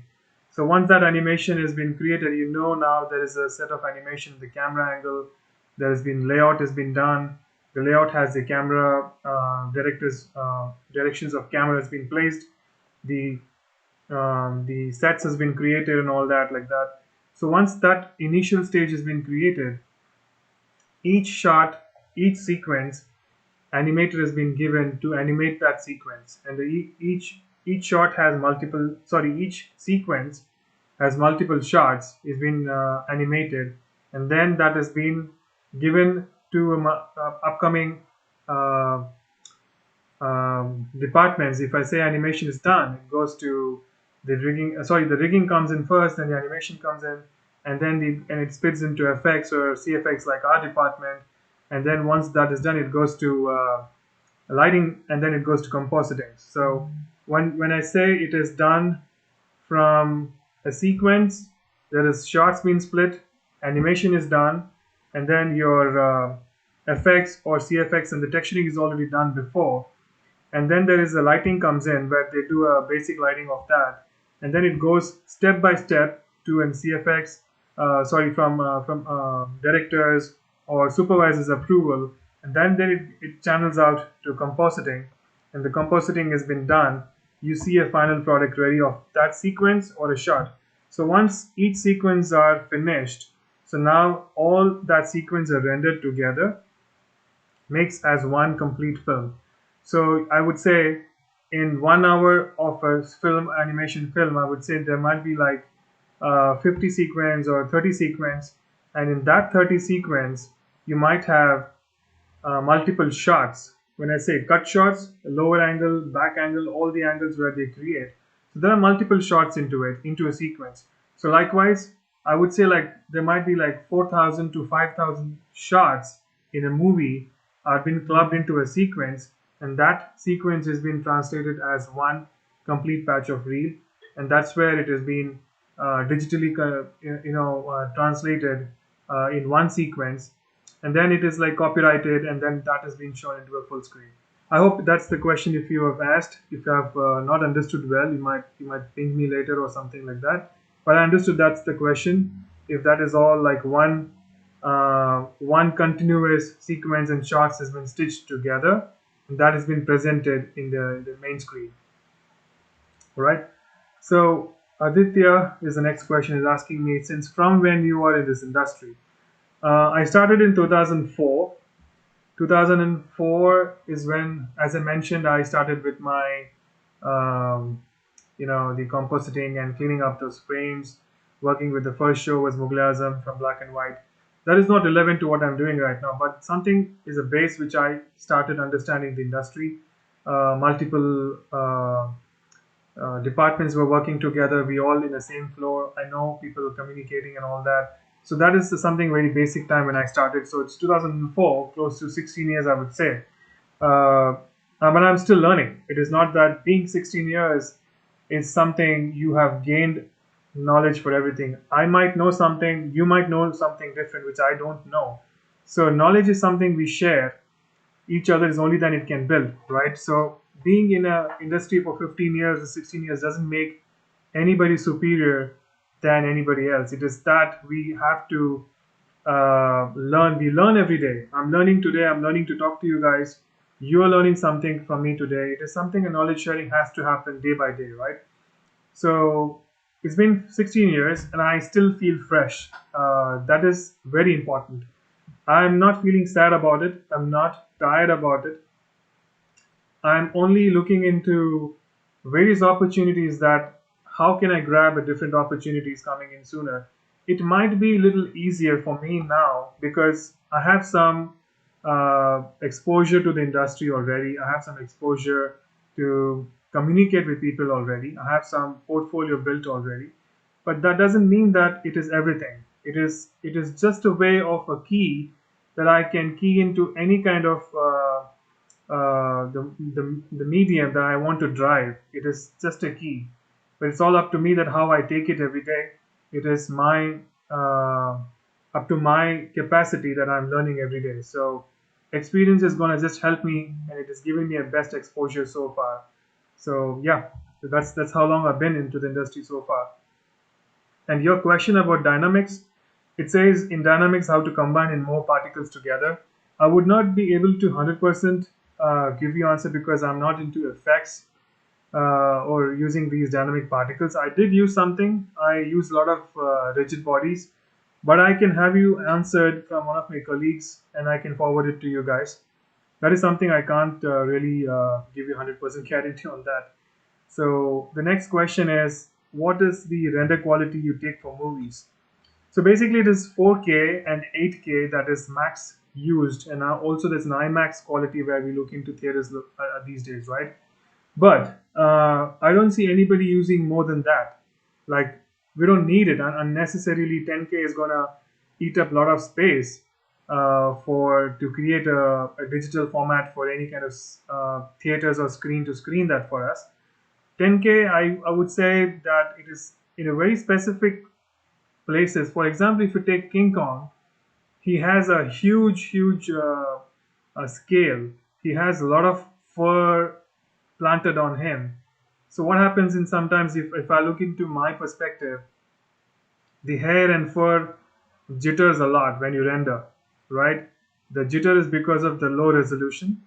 Even the 4K or 8K sometimes doesn't support. So that cases we go ahead and render about like 10K resolution just to make sure the hair is not jittery.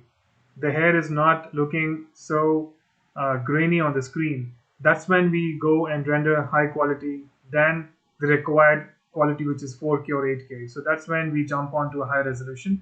Otherwise, 8K is max. I would have heard about and have seen, and 4K is the regular format which been even shot when you're shooting a film. So 4K resolution is most standard right now.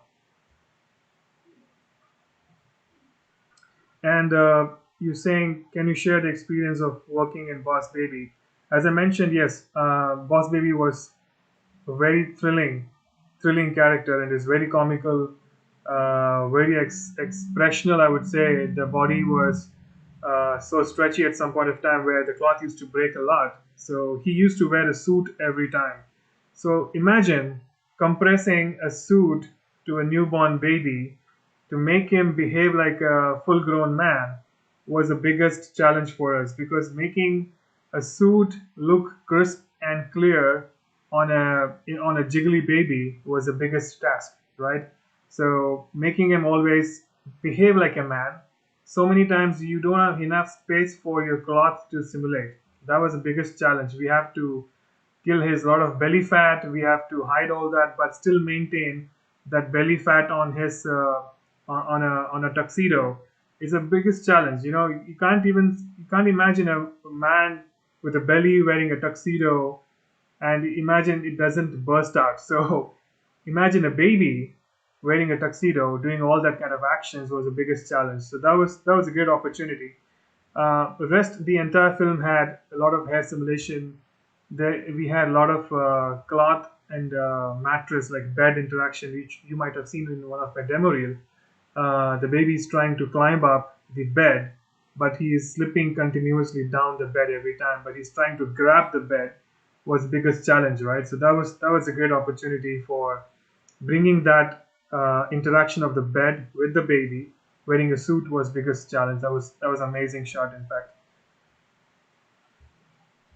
And have you worked on Indian films? Yes, I began with Indian studio. I began with Indian films. I began with VFX in Chennai, which gave me a lot of opportunity to know how compositing has been done, how multiple objects been combined together. I did a lot of rope cleanup for action stunt sequences in Tamil films. Basically, we used to make sure that there is no sign of rope behind the action sequence. You know, used to the actors used to hold the rope and jump off the building and jump off any kind of sequences. There used to be a lot of reins of rope tied to them. So I used to clean up those things. That was one of those Indian films I worked, and that was before I started working with Rango in Ireland. That was 2009. All right, so that's the question you had. Srisha is asking, where do you find inspiration for your animation? Srisha, if you're asking me about keyframe animation, I am not from that department, but I do watch a lot of old Disney animated cartoons when I have some kind of inspiration that I have to look into for timing sake, because I'm not an animator. I'm a character effects artist. I deal with more of physics. I deal with more of character simulation, but not more into animation. But if you ask me for the timing that we still use in animation, Disney is something where you can look raw information for your timing in an animation. The body weights, the pose they use, the timing they have. I kind of refer to those at some point of time if I have to understand the dynamics of animation. How is animation as career? Animation is as a career is amazing. It is not just because I'm into an animation career right now or I'm trying to sell you a product out of it, but if you are pursuing a character into an animation industry, animation as a career right now, it's just like you are into a dreamland, right? It is so beautiful. Yeah, you have no U-turns out of it. It is so beautiful that um, you are expressing your own self into an industry. You're expressing your own feelings. You're expressing your own colors that you wanted to see in your life. The animation industry can give you all that. So it's so pleasurable. It's so it's so raw and so beautiful that it's so inviting of each candidates that we are looking into work into our animation industry. It's that beautiful. It is that it is that in intention that how you want to come into an animation career has to be very clear. Animation industry is not for somebody who wants to just make money. Animation industry is something that who is kind of achieving his goals, who has passion towards it, who has dreamt about something to creatively be more presentable in front of the in front of the world. That's when the animation career is all about. It's that important. Otherwise, and everybody, when I talk to so many of my friends who are from IT industry, who are doing business, they are all like so much stressed out because of the way the nature of their work is. But when they look at it, we are stressed out.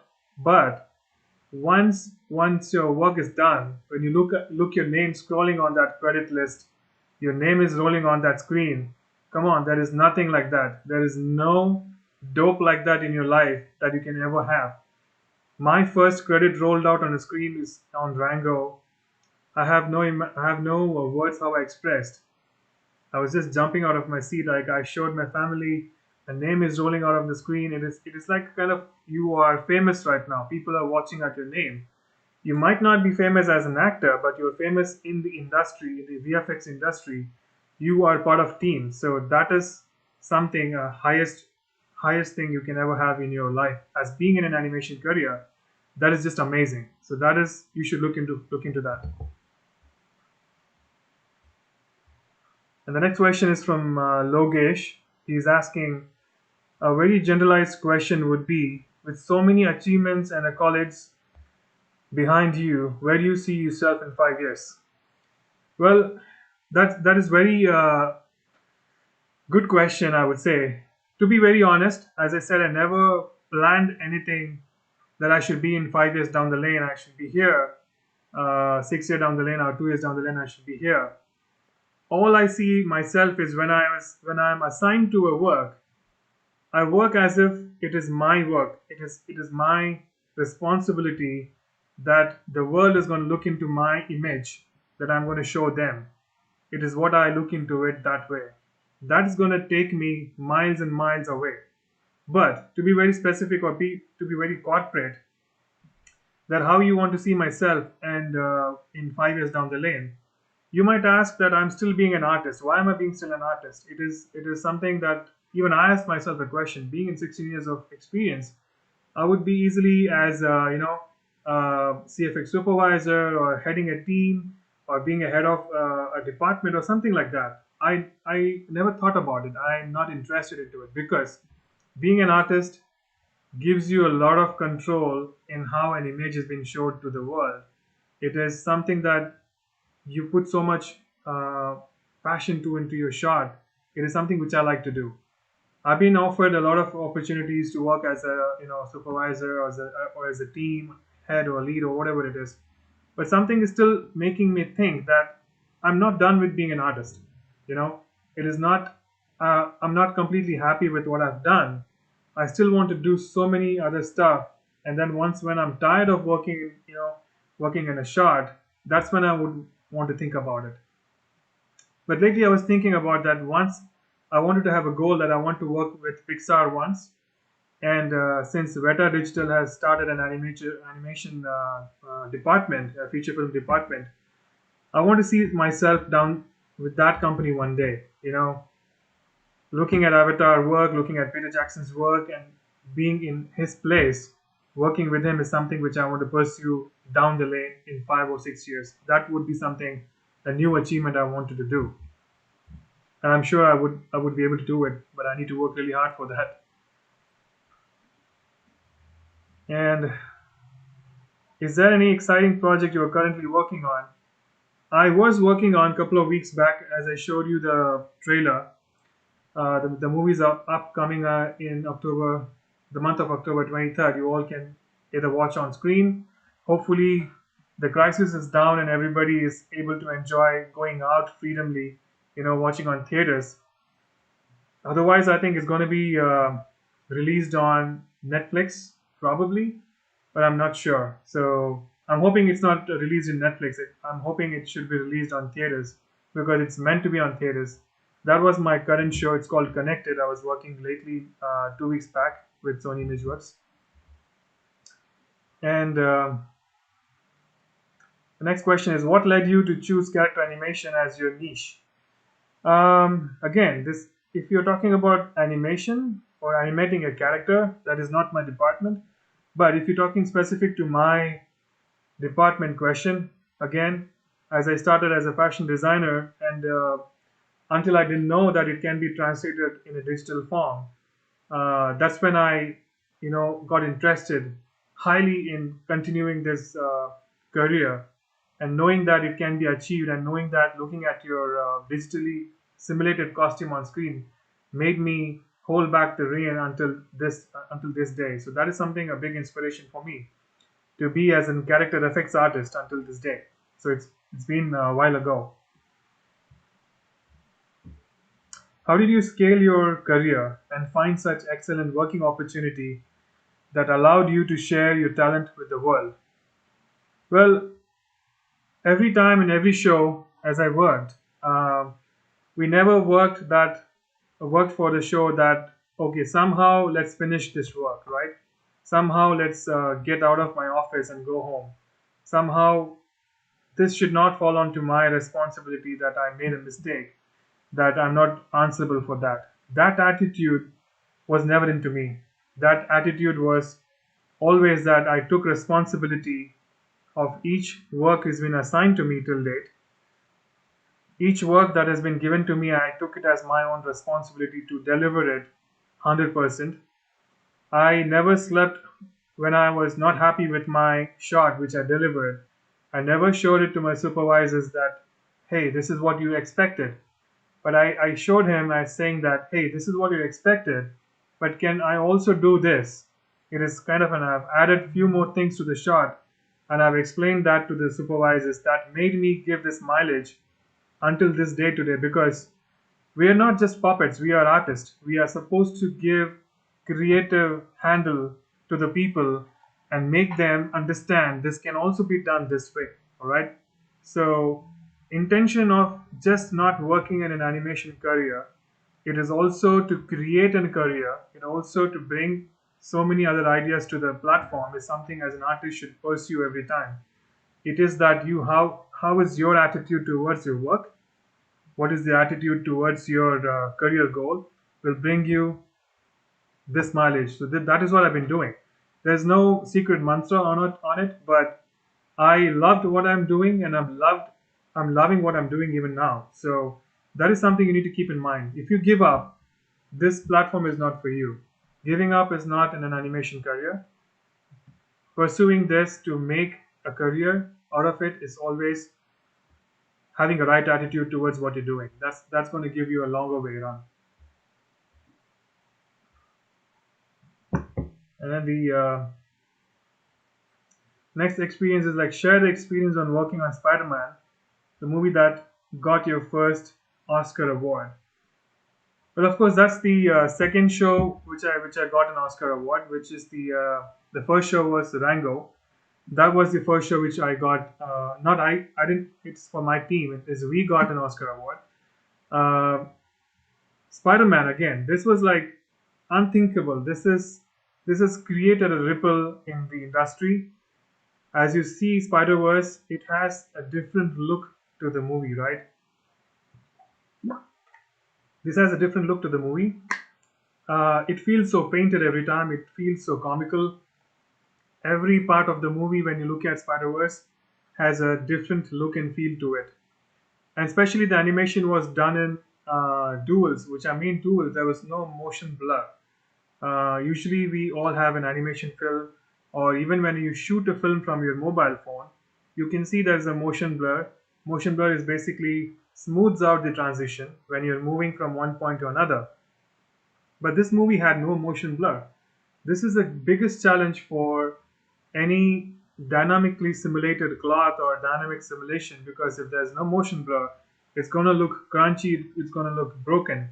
So handling that situation with the cloth was the biggest challenge. So everything, the animation was done in duals, where when I mean duals, there is like two frozen frames in the renders in the screen. So when you look at the film, it looks like it looks like a stop motion film, but it is not. It is animated.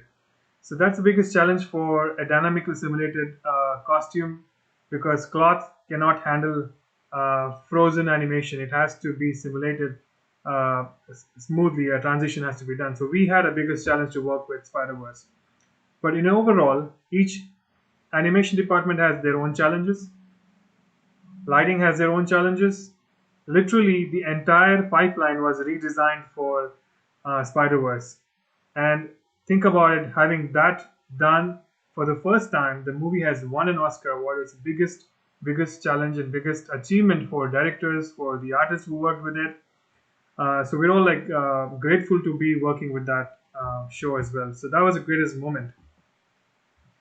So I was working in the industry, the same industry, but different location, uh, different from having worked in India. Emphasize on style of working, etc. So being working in India, right? So we are so comfortable in our own country. We are thinking that how we can just go from one place to another. I remembered when I first got an interview in the DQ. I think it's in Hyderabad. It is closed at this point of time. I had to travel to Hyderabad. I was so comfortable in my hometown. I was in Chennai. I was happy working there, looking at my friends and everything. But the moment came for me to travel from one state to another state was a big challenge, because my parents were like so worried. They didn't want me to send alone anywhere. So it's a very caring nature of your parents. They always do. But it is an opportunity, one time, lifetime opportunity that you have to explore. You have to break that barrier and come out of your comfort zone. It is not only the comfort zone of being in your home, being in yourself, but in many other various attributes in your life. For example, if I say I'm okay to ride a bicycle, but then I don't want to ever try a motorbike. What happens if you have to travel thousands of kilometers in a bicycle? Can you do that? Of course. I mean, today's time there are like necessity had made that possible, but that is not the right thing to do, because you can't stay in your comfort level for your life. You need to break out that barrier and learn multiple things that can be useful in multiple ways of life, right? So when this is happening, I went to Hyderabad. I did my interview and I came back. It gave me a refresher. I felt like there is another world out there. Even though I traveled from one state to another state, it was another world. It was an exposure for me to meet hundreds and thousands of artists down there. I was only thinking that we are contained in a zone. We are the only artists in the world. I never know there's so many people out there like you. So now it has the technology has brought like we are communicating from where I'm sitting and you guys are sitting in your home in your comfort level. It is much easier now to communicate. But earlier then we never had that opportunity. We had to travel. We did that. I went all the way down there, so I spoke to multiple people. So the first break when it came for me to travel Singapore, I was like scared. The first opportunity for me to take a flight to go to a different geographical location, I am speaking to a complete stranger. I'm first time entering an airport. I'm talking to a person. How do I navigate my immigration papers? I'm talking to a flight attendant. I don't know where I will be landed. So all that fear in me was like craving that I shouldn't have done this. I made a big mistake because I'm traveling in a flight. Nowhere in the world can anyone come and help me if something happens. So that was my first opportunity. I was sitting in a flight. I was talking to the people. I was looking at the window. I did not sleep for 3 hours because I was so afraid if I sleep, I don't know where the flight is going to take me. That kind of intention. I landed down there. I don't know where to pick up my baggage. I don't know how to show my immigration papers. So much confusion. But I came out of my comfort zone. I tried this. I did my stuff, what I need to do. My company was always in contact with me. There was a pickup person out of my airport. He came and picked me up. Now, Singapore, different language, different people speak in different way of understanding I had. No money to spend for the month because my paycheck will only come after everything is done, like my bank accounts has been done. Now I reach my hotel. I'm craving to call my family. Imagine there was no WhatsApp at that point of time. I'm talking about 2009 and 10. No WhatsApp. Internet was not that great. My parents have no idea how to use internet, but luckily I set up everything before I left. My parents were able to communicate, log into the Gmail account, and speak to me and all that. So well, that was biggest experience. That was my first experience in Singapore. I met many people. The first day when I'm stepping into ILM, it was like stepping into a visual effects temple. That was my first step when I entered my first step into the company. I was shocked looking at those Yoda statue in front of you. I can imagine the goosebump and people walking in front of you. So professional, so highly helpful. So the tendency that the way they invited me, I felt like I'm in some other world. It was like a dream come true. People are so well spoken, so well educated, so professional, so helpful. That is the trend you can see in studios like this. That is the level of professionalism we have across the studios in abroad. Like we have in Singapore, I was talking about ILM. Post Singapore, I went to London. London was the biggest opportunity for me to work with double negative. London, again, we all have read the rhymes in our school, London Bridge is falling down. And then that's when I saw the London Bridge for first time. That was an amazing opportunity.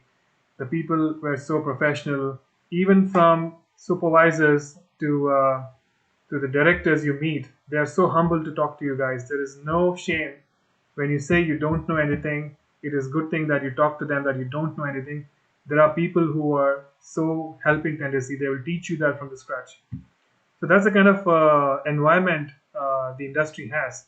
It's so professional it has become right now because so many people are investing in this so much. They don't want to lose artists that easily. Artists are so important in our industry right now. So that's the kind of behavior, that's the kind of environment we have here. And most importantly, have you ever imagined that VFX industry can make you possible to work from home? I am working from home today. It is an impossible thing that any studio until February 2020 can even imagine. I'm talking about not months or ages or years back. Few months back, there were no possibilities that anyone can work from home in our industry.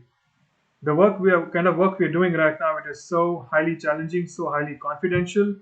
It is so The contents are so heavy that we cannot do that transition. But thanks to Corona, things have changed.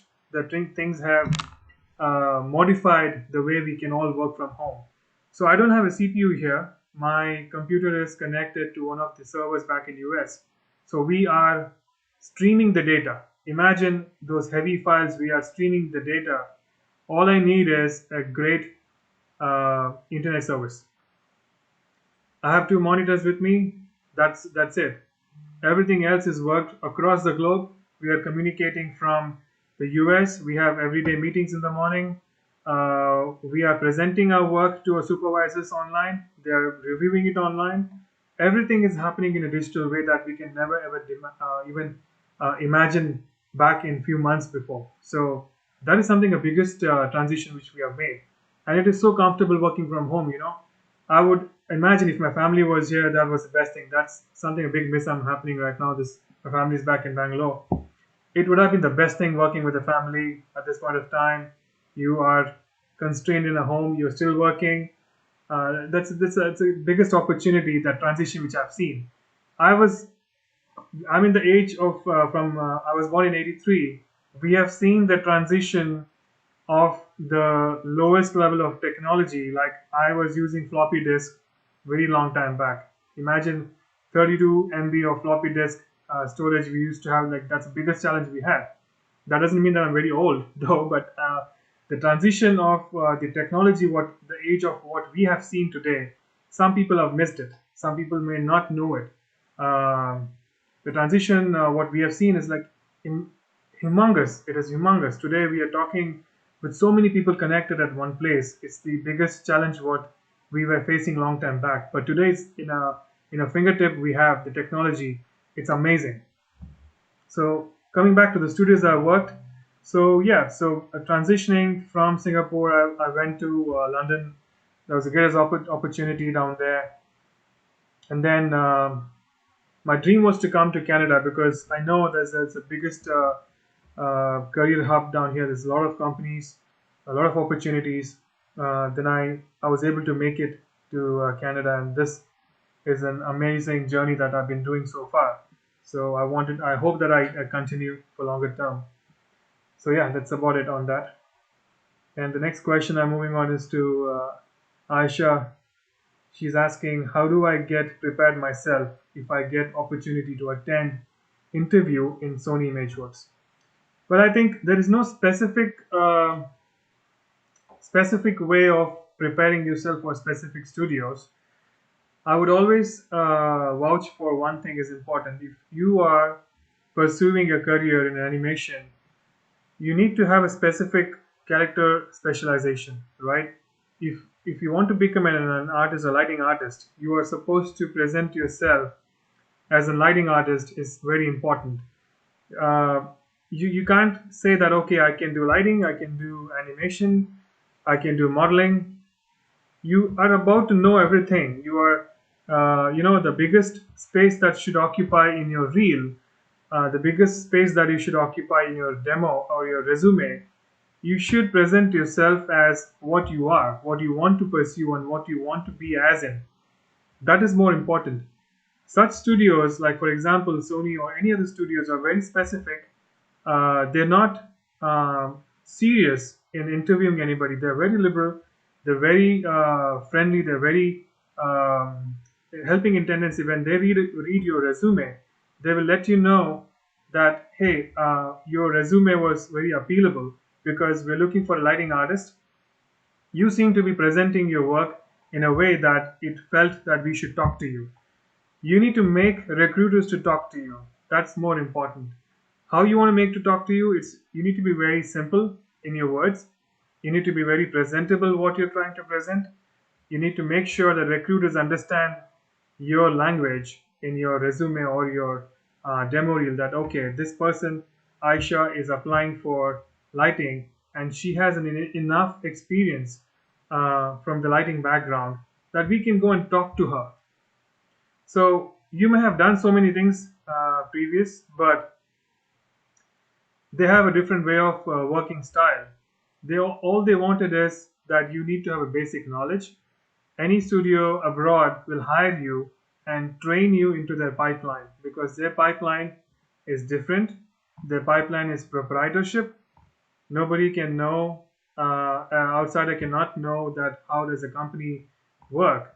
So Sony or any other company, for the matter of the fact, they will train you, but they wanted to know that this person, if we train this person, he or she can understand the technicalities of the proprietary software, is where you need to grow yourself. So, for example, you're using an Arnold renderer in lighting, and you tell for the company, hey, I worked in Arnold, I know so and so things, this is my demo reel, and I can afford to learn your pipeline with my basic skills that I have. So these are the few things they look into it.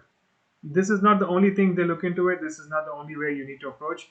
But people who want to hire you from one location to another location, they wanted you to be a little bit of experienced. They want to have that you have some content that can be groomed, that this person can also be a valuable asset to the company.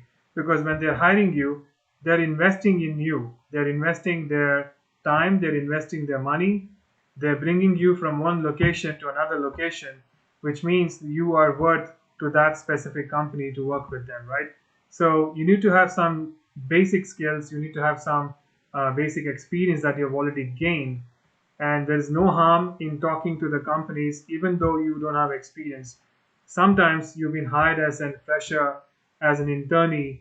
There is always a possibility. So you should keep trying. This is the way of the approach you need to do with any kind of recruiters. Always pitch in your requirement. If there is a company requirement, we are looking for an lighting artist, they would mention so and so experience level is expected. Um, then you can approach to the recruiter telling them, hey, this is what my experience is. Do you think that I can fit into this, the role you're looking for? So then they would talk to you and tell you, this is what we're expecting. No, we don't have positions right now. So all these things will happen. So, but then your basic homework has to be very, very strong. So that needs to be very specific when you're talking to such companies, because they look into more professional approach, that they look into more greatest attitude that you have when you speak to them. So that's more important.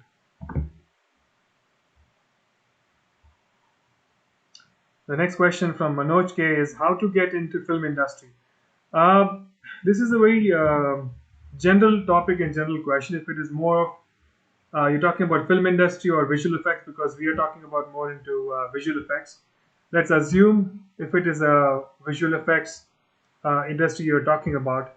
Again, if you have a career opportunity that you're looking for to get into visual effects industry, that's also a film industry, because film is a different category entirely, because there are people who as an actors, you want to become an actor or you want to become a director. That's a different category in sense. We are talking about visual effects here. So if you want to become a visual effects artist, you're pursuing an ambition that you want to go into a visual effects film industry, it's always that you need to know what you wanted to do first. It is like you know that I came from a background of fashion designing, that explored me so many opportunities. Start with something like you might be already studying in Arena Institute, so you know that there are multiple departments that you can focus on. I cannot focus on doing animation because I'm not good at it. I cannot focus on texturing because I'm not good at it, because I focused on character effects because I'm good at it.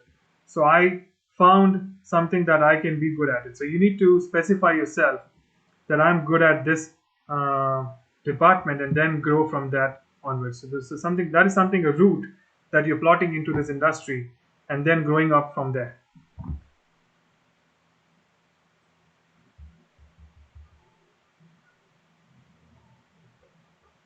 And another question from Nishchit.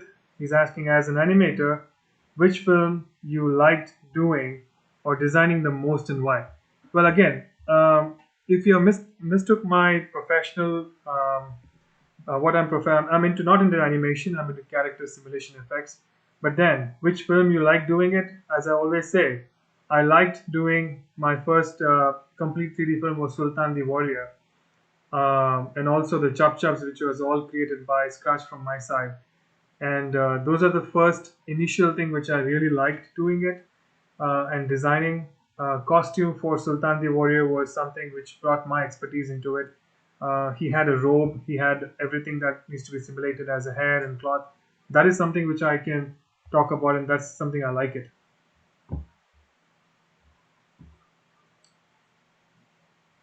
Another question from Ashil Fernandez. He says, um, as you were already a fashion designer, what was the motivation for you to pursue animation, and how has the journey been? So, well, fashion designing was something I started with a complete misinformation, and I had only one thing to start a fashion designing because I like to dress well. That's an inspiration. It came from my father. Very picky, very choosy in color. I didn't expect anything that was flashy at the point of time. It is more classic way of dressing that inspired me to be a fashion designer, and then it inspired me to do something out of it. When I was finishing my fashion designing, I was also working to understand the game development when I started my arena multimedia. That's when I started my first job, when I knew that there is a software called Maya, and Maya can develop classic clothing information. From where I come from, it is more of a pattern making information. That gave me a good break for to get into this industry. And then the journey is just amazing. I would say many people talk about that they did something. Some people have done engineering, but they're not doing something to the relevant study what they did. But when I look into what I studied and what I'm doing, it is very much similar, very much relevant. When I looked into first DreamWorks animation Shrek, the Fiona's costume was designed by a costume designer. They designed practically a Fiona's costume, and then that was translated into a digital form. That is also one of the biggest inspiration that I had for me to pursue this the career as a character effects artist. And the journey has been always fresh, and I'm saying it's always new. It has never been old, and I'm seeing there's a lot of development happening in the character effects simulation at these days. Like when you say Houdini has a great opportunity of costume design. Houdini has been giving a lot of opportunity for us as a department right now, so that is a great opportunity, and that is just getting better and better every day. So I think it's only going to get better in upcoming days.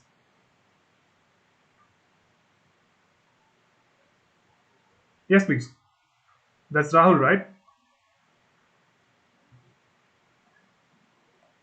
Go ahead, Rahul.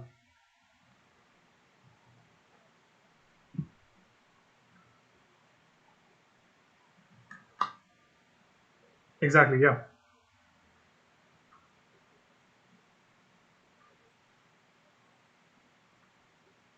Okay. Yeah. So we always work with lighting artists, right? So for example, we are sitting in a room. What is the source of your lighting right now? No, there should be some light coming in your room, whether it is a natural light or whether it's a tube light or whether it's a light from any kind of a source, maybe a mobile phone or from your screen. That is a source of light, correct? And if you're sitting in front of your computer, and that's the source of your light, which is illuminating your skin tone, which is illuminating your character, which is illuminating your hair, the highlights and everything. So that's how we decided, right? So for example, you saw one of the character jumping from a building. There is an outdoor character. There's an outdoor sequence happening. So the lighting artist, what they do is they set up a key light, and the key light is, for example, if it is an outdoor, the key light is sunlight, and there is an ambient light which the sunlight hits the floor, and then the ambient lights is giving you a kind of a occlusion overall ambient look, right? So now you have a sunlight as a key light, and then the ambient light from the floor or from the ground or from any kind of wall that is reflecting on you. So these are the two key lights placed specifically, directed by a director for that set. So I know where is the direction of the light is. I know what kind of intensity of the light the person is using. So I'm going to pick up that key light and copy that onto my character. So I'm going to light my character using those key light information, and I need to know now. I need to highlight those hair illumination from that key point of light, right? So now everything is matching. I know where is the direction of the light is coming from. I know what position the lighter must have plotted that light for that character. So I pick up that light information and I put that into my hair renders. So there is no, direction change. If I do not pick up the uh, positions for the light from the lighting artist, if I place my light from myself, there's going to be a conflict for the shadow casting on the character in a different angle. So that's not going to match. So that's how we match the lighting, the set, and the character. You're welcome, Rob.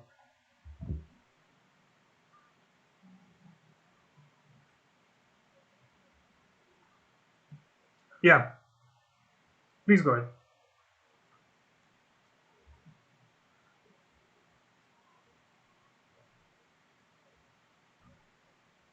How to record a game?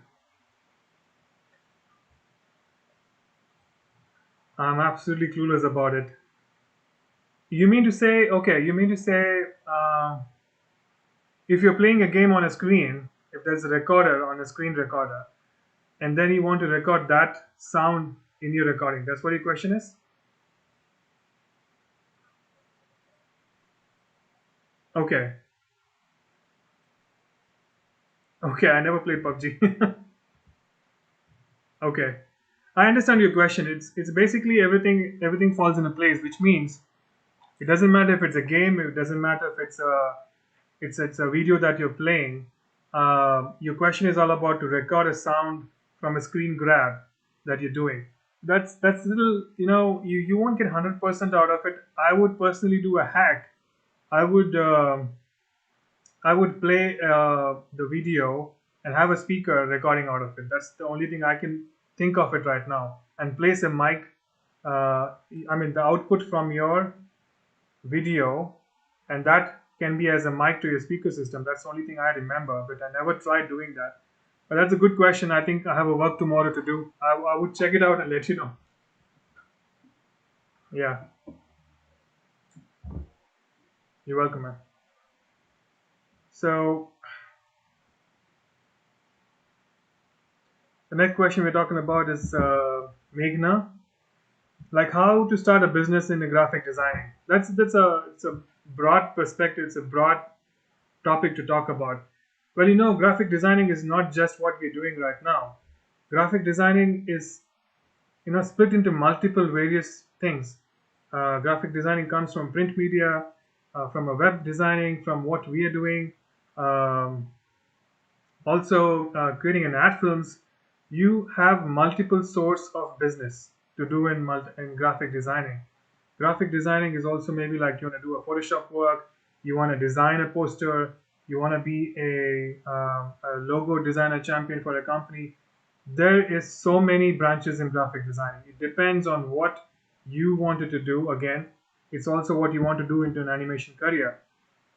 It again depends upon how much financially you are strong, because if I'm talking about running an institute or running a studio to create a short film or get a outsourced work, we need to have an infrastructure of having the sophisticated software, the sophisticated computers, what we need, because today's point of time, people are looking for the highest quality for the cheaper prices, because just because there are multiple studios and multiple game players that are available in the market, you need to compete with them with the product that you will deliver. So how you want to deliver the product? You need to have a sophisticated team with you. You need to have a sophisticated computers and softwares and technology support and a backup team, and more importantly, financial support. So financial support is not just invest on your computers and the software as a desk and chair.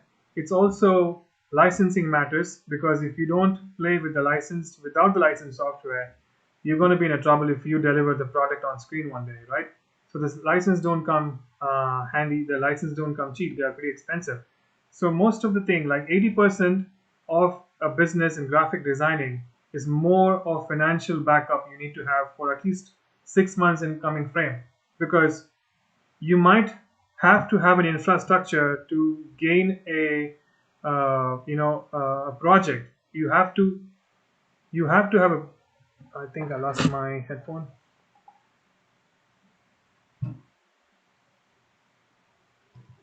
Can you guys hear me?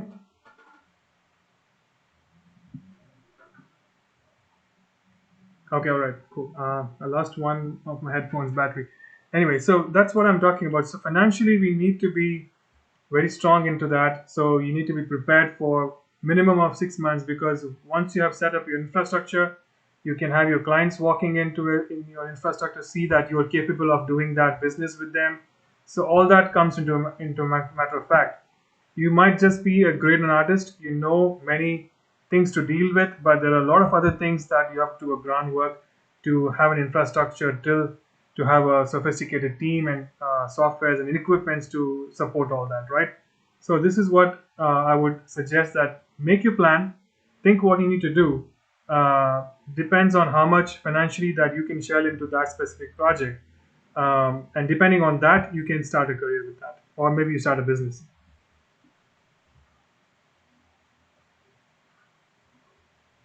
Next question is from Samin.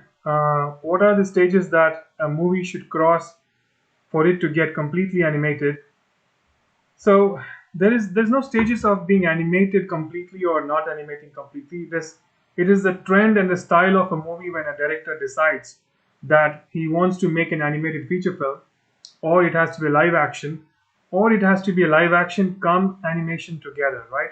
So there's so many other animated films you might have seen, live action films you might have seen, that there is a combination of animation character with a live action.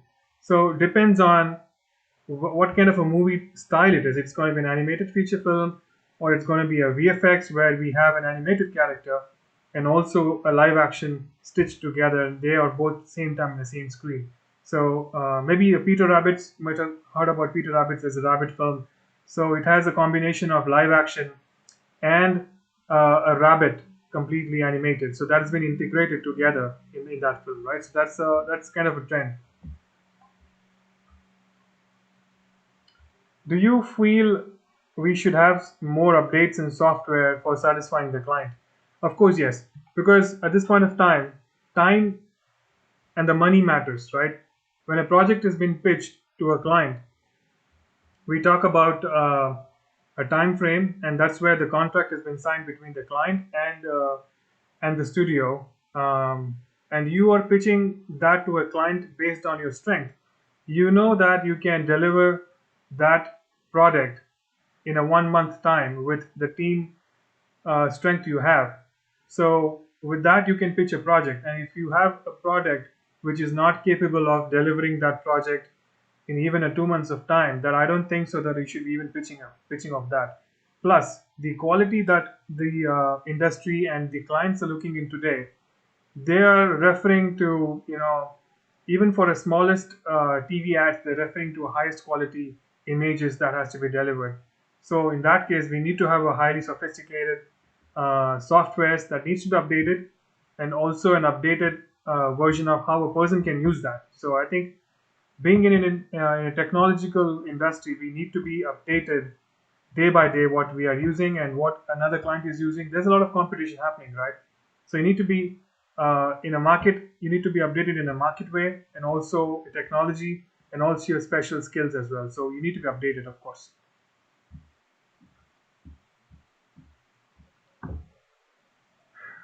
And then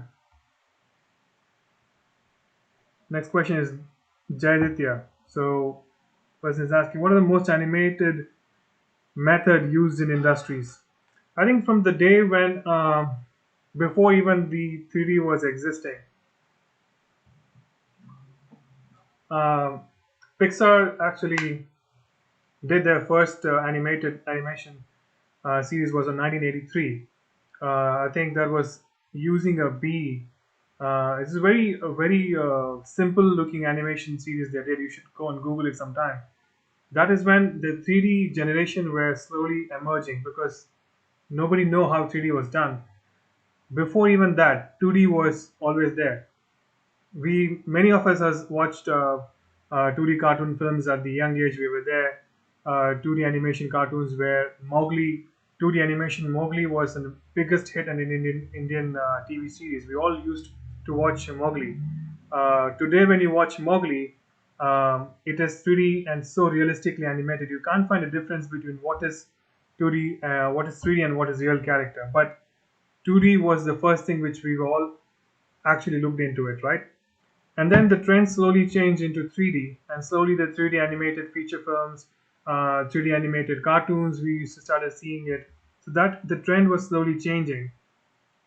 And post that, now when you look into it, we have collaboration of 2D, we have collaboration of 3D, we have collaboration of motion graphics. When I mean motion graphics, we have so many, animated things going around you. For example, if you are hit a wall, you see birds surrounding on your head. So that's kind of motion graphics we're talking about.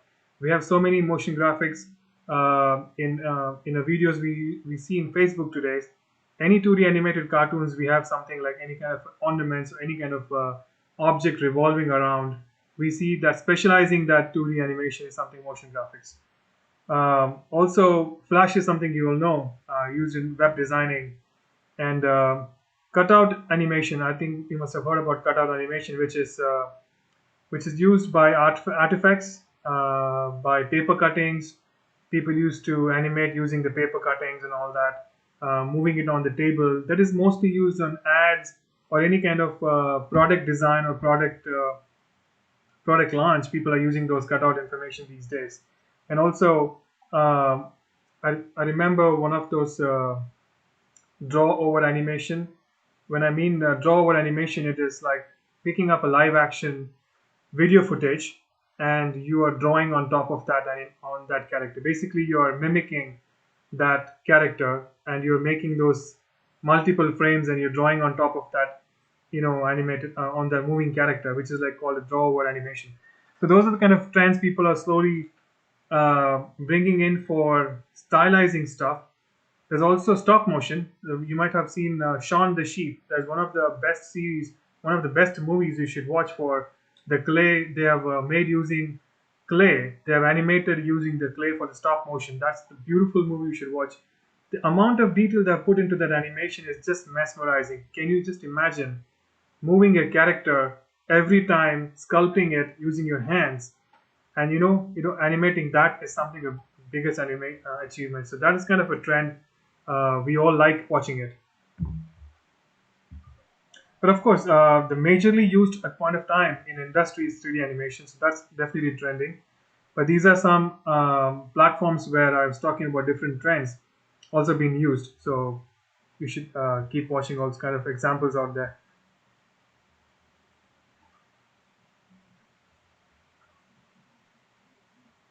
The next question is from Rahul Shankar. Do you have a job satisfaction when you portray the action sequences that have been filmed in an Indian cinema?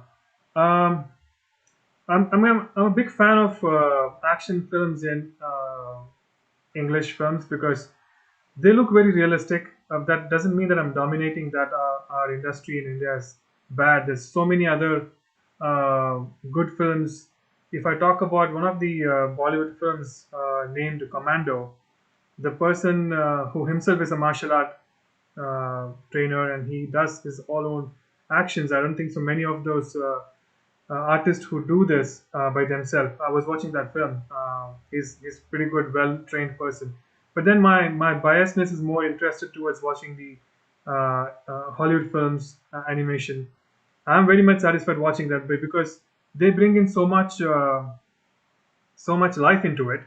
That is definitely happening back, and slowly the trend is changing from what we used to do by just running here and there, but tying in ropes. But people are trained in English films that they are actually doing by themselves. That's making it more realistic. They're looking more natural way of action sequences. But I'm not very much. I don't have any kind of good examples that I can share that something is very satisfying. Except the one movie which you're talking about is Commando, which is really amazing to watch.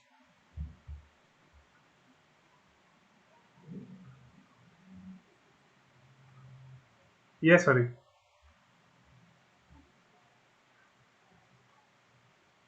Yes, please.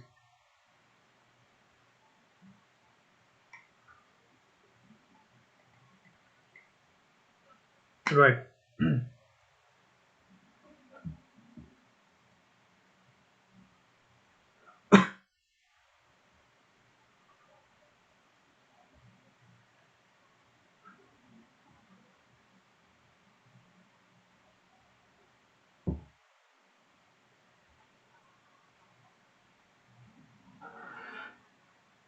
Right. So DC, when I'm talking about Batman series, was done in India, Indian studio in Bangalore, which is Eccentric Studios. We were dealing with the DC client. We were working with Glenn, one of the biggest artists. You must have heard about Glenn. He's well, you should actually look into it. He has a specific way of an animation. It has to match to what his drawings are. If you are away from what his drawings are, it's not going to look great.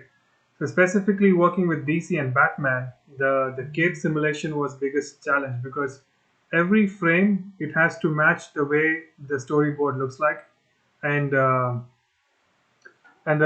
challenge was just to make Mr. Glenn happy for what he is expecting. And the animation was very simple. Animation had a lot of fast action going on because he's jumping from one building to another. The cape has to flow along with that, and that was the biggest challenge working with that specific DC series. Specifically maintaining the cape because the specific cape has to fly according to the Batman's look in almost all the movies you might have seen it. The silhouette has to be very elongated, very stretchy, and all that. So that was the biggest challenge to work with.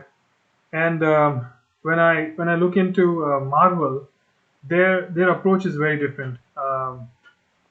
Did you ask about any other question than the DC? Right, the Spider-Man. The Spider-Man was an innovative way that no one has seen it before.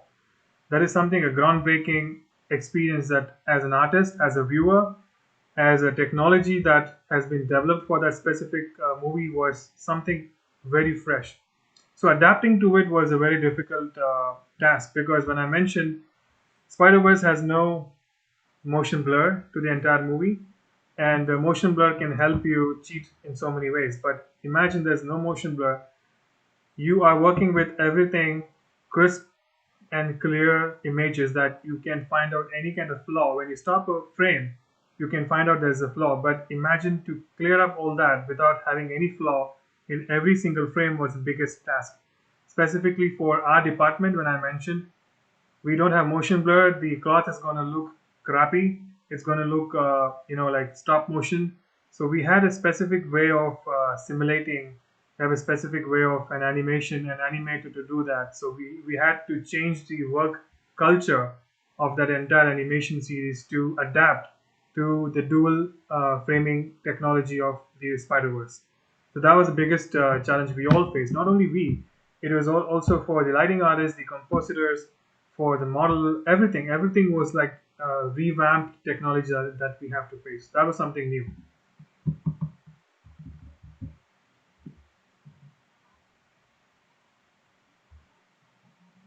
You're welcome, man.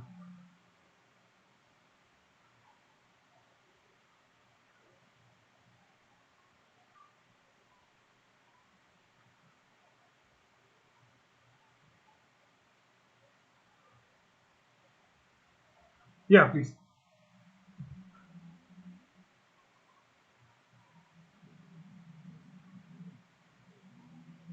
Mm-hmm. Mm-hmm.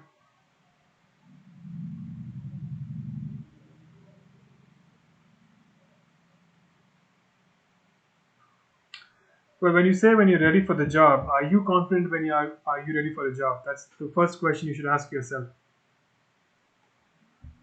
if you're confident of anything, for example, let me give my own example, right? So when I'm applying for a job, I know I'm applying for a specific department, right?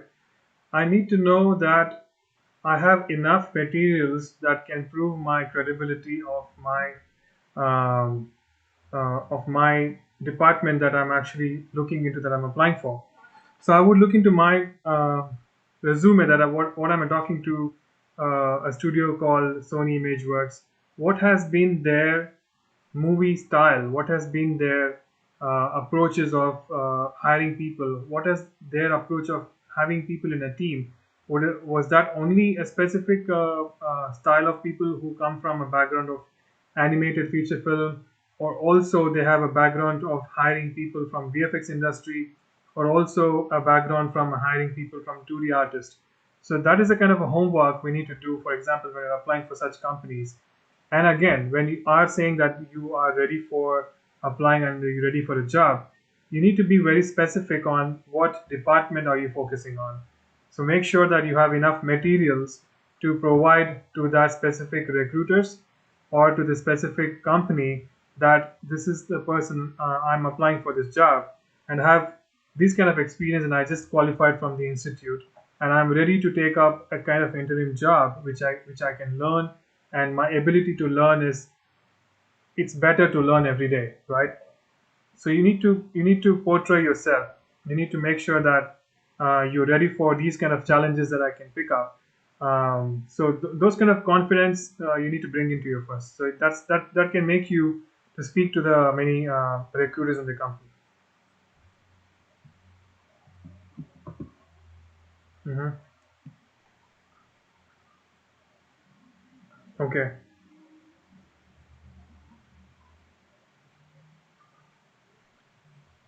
Exactly, exactly. That's the right way of understanding. It is also, I mean, the companies are not going to keep you, like, scrutinizing for, tell me what is the value in the Maya you kept for achieving this goal. This is not going to be their goal to ask you a question. This is going to be a very professionally way of asking, like, how did you know about this opportunity? How do you think that you can fit into this role? That is then when you explain them, that is, this is my understanding of my, for example, if you're a lighting artist, I know this is what I do. I have different understanding of lightings. I have done my scripting work. I have done my demo reel. This is my work. This is my inspiration. These are the some things which they want to know from you. So this is something they will always, help you to grow and help you to train yourself.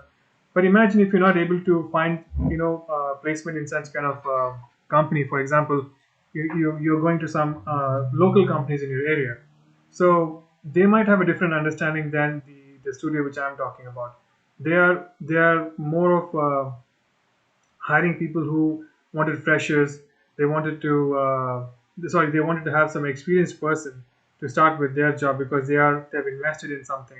They wanted to make money out of it. So you need to make sure that which kind of a company you are going. So that's when the homework of the background of the company does matter, because when you start something, you need to start with something better, right?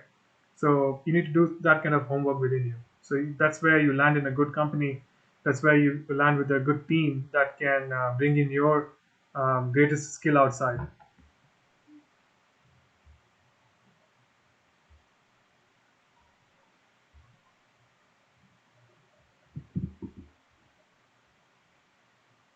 Okay.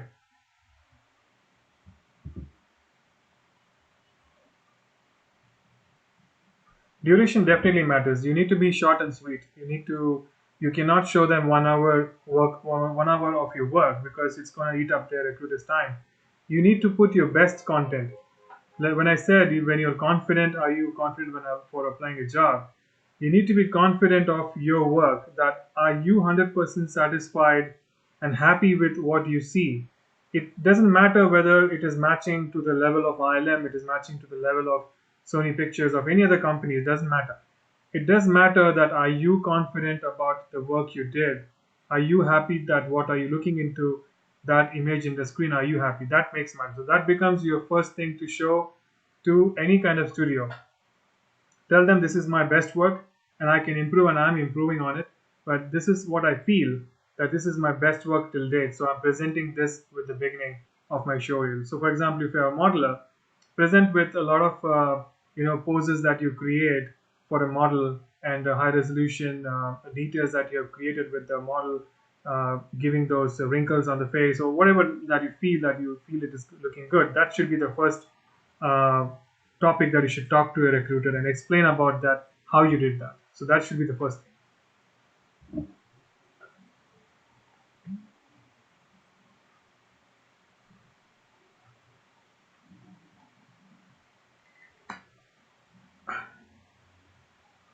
We have softwares called Mari, we have Mudbox, we have ZBrush, of course, for tweaking all that stuff.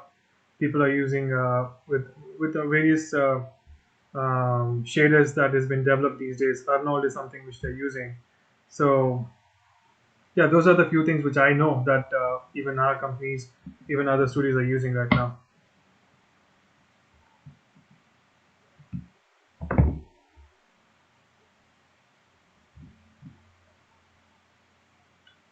Cool. Thanks, Hari.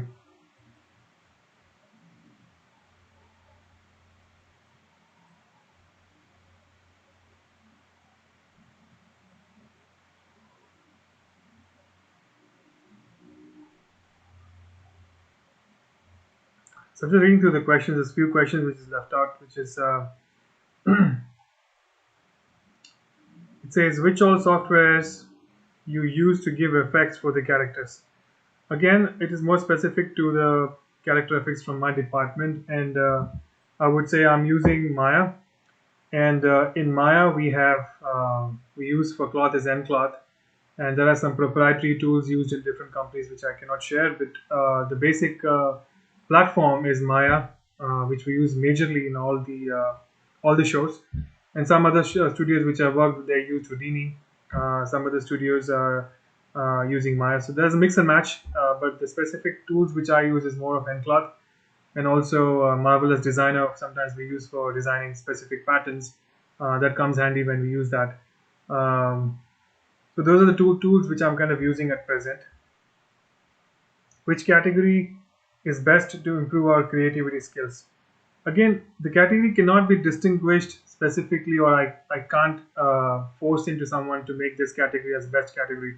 Again, it depends on what is inspiring you, what has impressed you till date. When you look into a movie and animated film, maybe you can like the objects you're seeing, so you become a modeler. You see the character design is looking amazing. You want to pursue that. You want to try it out, which means you want to become a great modeler. The modeler can also do a set modeling. A modeler can also do anatomy modeling, greenery modeling, trees and plants, all that kind of modeling. It depends on what is kind of inspiring you the first go.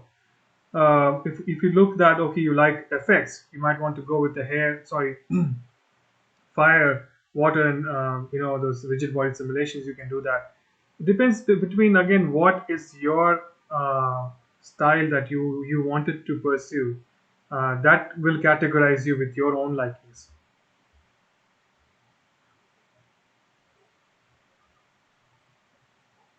How to get jobs abroad? This is like more of a consultancy question. Well, there is no specific thing, but the thing is, when I applied first time for ILM, I had some content to showcase my work. Right, there was definitely 80% of confidence, but 20% of confidence is the fear that how do they would judge my work, because everything was done in India. There was nothing that special that coming out of me, but what they liked is my confidence of the interview went pretty good. The confidence that I shared and what I did, because of the work I did was I loved what I did. So I was sharing with all the enthusiasm. I was sharing with all my hard work which we did. That was something I had a content to present myself that I can okay. Let's do this now. Let's jump on to another category in the whole. So we have something. If maybe for example, see today you are studying in arena. You're saying that okay, I'm confident to apply for a job. How do you think you're confident to apply for a job? Just because you have some material with you, you have some experience, that you have learned something with the best faculties you have in institute. They have spent time with you. Their time that is not wasted, that they have spent time every day to groom you to become an industry level artist. That is something you have grown, right? Then you have that material to showcase to your recruiters. You have that material to show it to the studio. That brings you a confidence level. So same likewise, with time passes, you would get opportunity in multiple studios. Your work experience grows. You know what pipeline is. You know what department works together, whom to talk and how to talk and when to talk. These things will actually groom you for the better tomorrow. So when you grow that confidence, you have material. I'm betting you today that we have enough work outside. People are so welcoming. People are interested to hire multiple talents from outside. This industry is growing every day. This is like the major industry that government in multiple countries have given subsidies in the taxes for just to invite this industry to have multiple employment in the country for having great talents to come in to work with the companies. So, but before that, when studios like this are investing on you, you need to have some specific material that you think that you're confident to apply for that job. So that way, when you're confident, I think it's there's no way that you can't get a job. So that way is pretty good. And don't think that they're gonna ask you like questions that how you translated this from there is gonna be very professional way of taking interviews abroad. They speak to you when they like your work. They talk about specific work. They would ask you to explain what is this.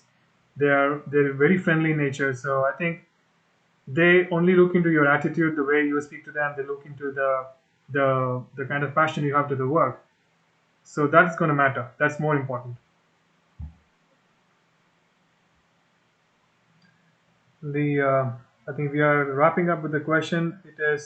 Is it possible to apply once we finish with the course? Of course, yes. You can apply. You can apply. Do whatever you want. I think when there is a geographical distances happening, when you're applying from a different geographical location, I think that's not going to be very easy. But there is nothing that you can't do it. You can always do it. You are coming from a reputed institute where you have gained so much knowledge, you have gained so much exposure. When you have done something on your own, like you have created your own demo reel. There's nothing wrong in applying abroad, but make sure that you have some experience that also adds a weightage to it. So people are thinking that okay, we have this person for so and so experience already gained, so we can actually hire. But local studios, of course, you can do that. They always look into people uh, who are freshly coming out of the studios, who are able to portray their experiences, who are able to present their work in a way that they are happy with it. So there's no way they can't say no to it. So there is definitely a work that you need to work on it, which will make you look, make you limelight, which is like something you need to present your work, connecting to people, looking into market, what is happening, what is the trend that they're hiring people, what kind of studios are coming up. So these all will matter. But for some time, I think we need to hang on because the situation right now is making things worse for hiring or for working in the studios. Because once the crisis is down, I think the animation industry is going to be a big hit. So just wait on for it. It's getting in a better shape. We all have a lot of work to do. So that's one thing we need to keep in mind.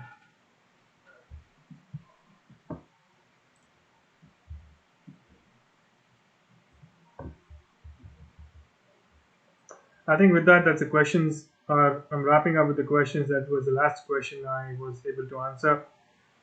So I hope I made some sense with this communication today. This is more of sharing an artist. I'm an artist. You guys are an artist. There's no difference. It is just being I started early.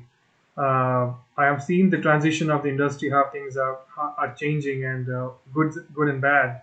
Working from different culture, working from different location, different studios, different projects, different stress level. Everything has been gained me a different experience and exposure day by day. So I think this is something I wanted to talk about this. So that's the reason we had this webinar today. This is more of an exposure to you guys.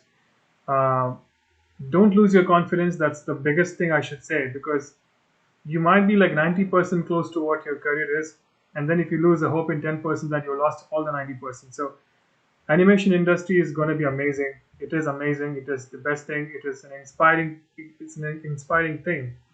I would remember when I was saying that I'm working for a studio, people used to say if it is a photo studio, people had less knowledge about it. But today, people have, even older age people and people who are intermediate, who know about that industry. We are growing in a massive pace. Without VFX, there is no movie can be made today. So that we need to keep in mind. Somehow there is a media entertainment going on. Somehow we are collaborated with the movies or any kind of channel we can say. Whether it's in a YouTube channel, it's an Instagram, we all need our basic skills. So I think we are everywhere. So this is going to be a big challenge. Just stay on, hang on, learn your best. I know you are in a best position to gain knowledge. So I think losing hope is not the good idea. Losing hope should not be the practice at all. Do what you can do. Do your best. I think we all are going to reach to a goal one day, and it's going to be awesome.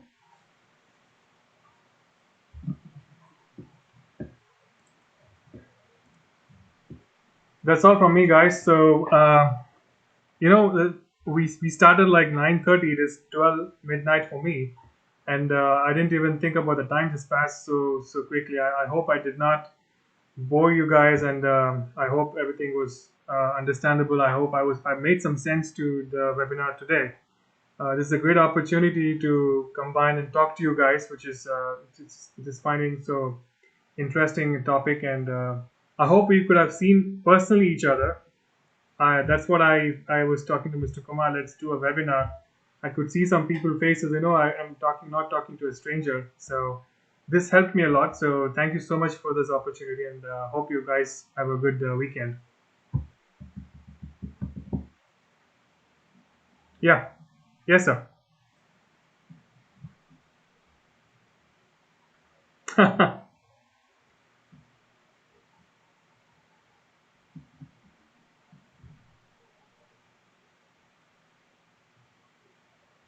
Oh shit. I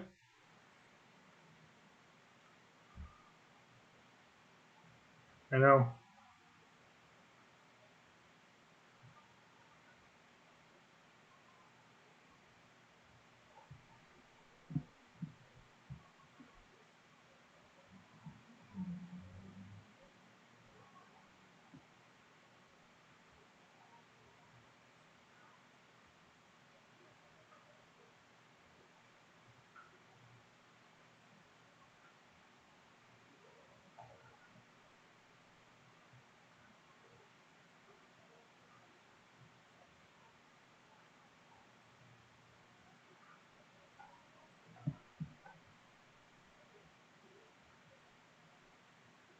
Thank you, sir. Thank you. Thank you very much.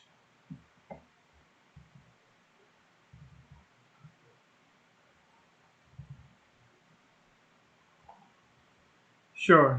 We can do that. That'll be opportunity. That'll be good opportunity. Yeah.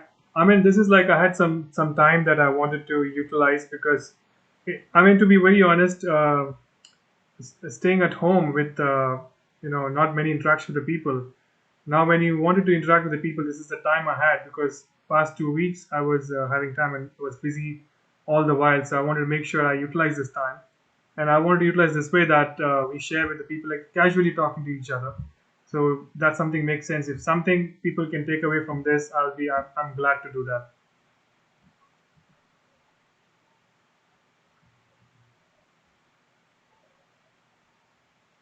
Sure, that'll be wonderful, sir. Thank you so much. Good night. Thank you, Vani ma'am. Thank you, Vani ma'am. Thank you. All right, see you guys. Thank you for being with me for such a long time. I hope I did not bore you or I did not go too much out of the level, so your Sunday is not wasted. So thanks you guys, and hope to see you guys soon, sometime later when I come back India, and I want to see you guys in person. Thank you so much. All right. Thank you guys. Take care. Best of luck for everyone. Take care. Bye bye. Thank you, man. Thank you very much.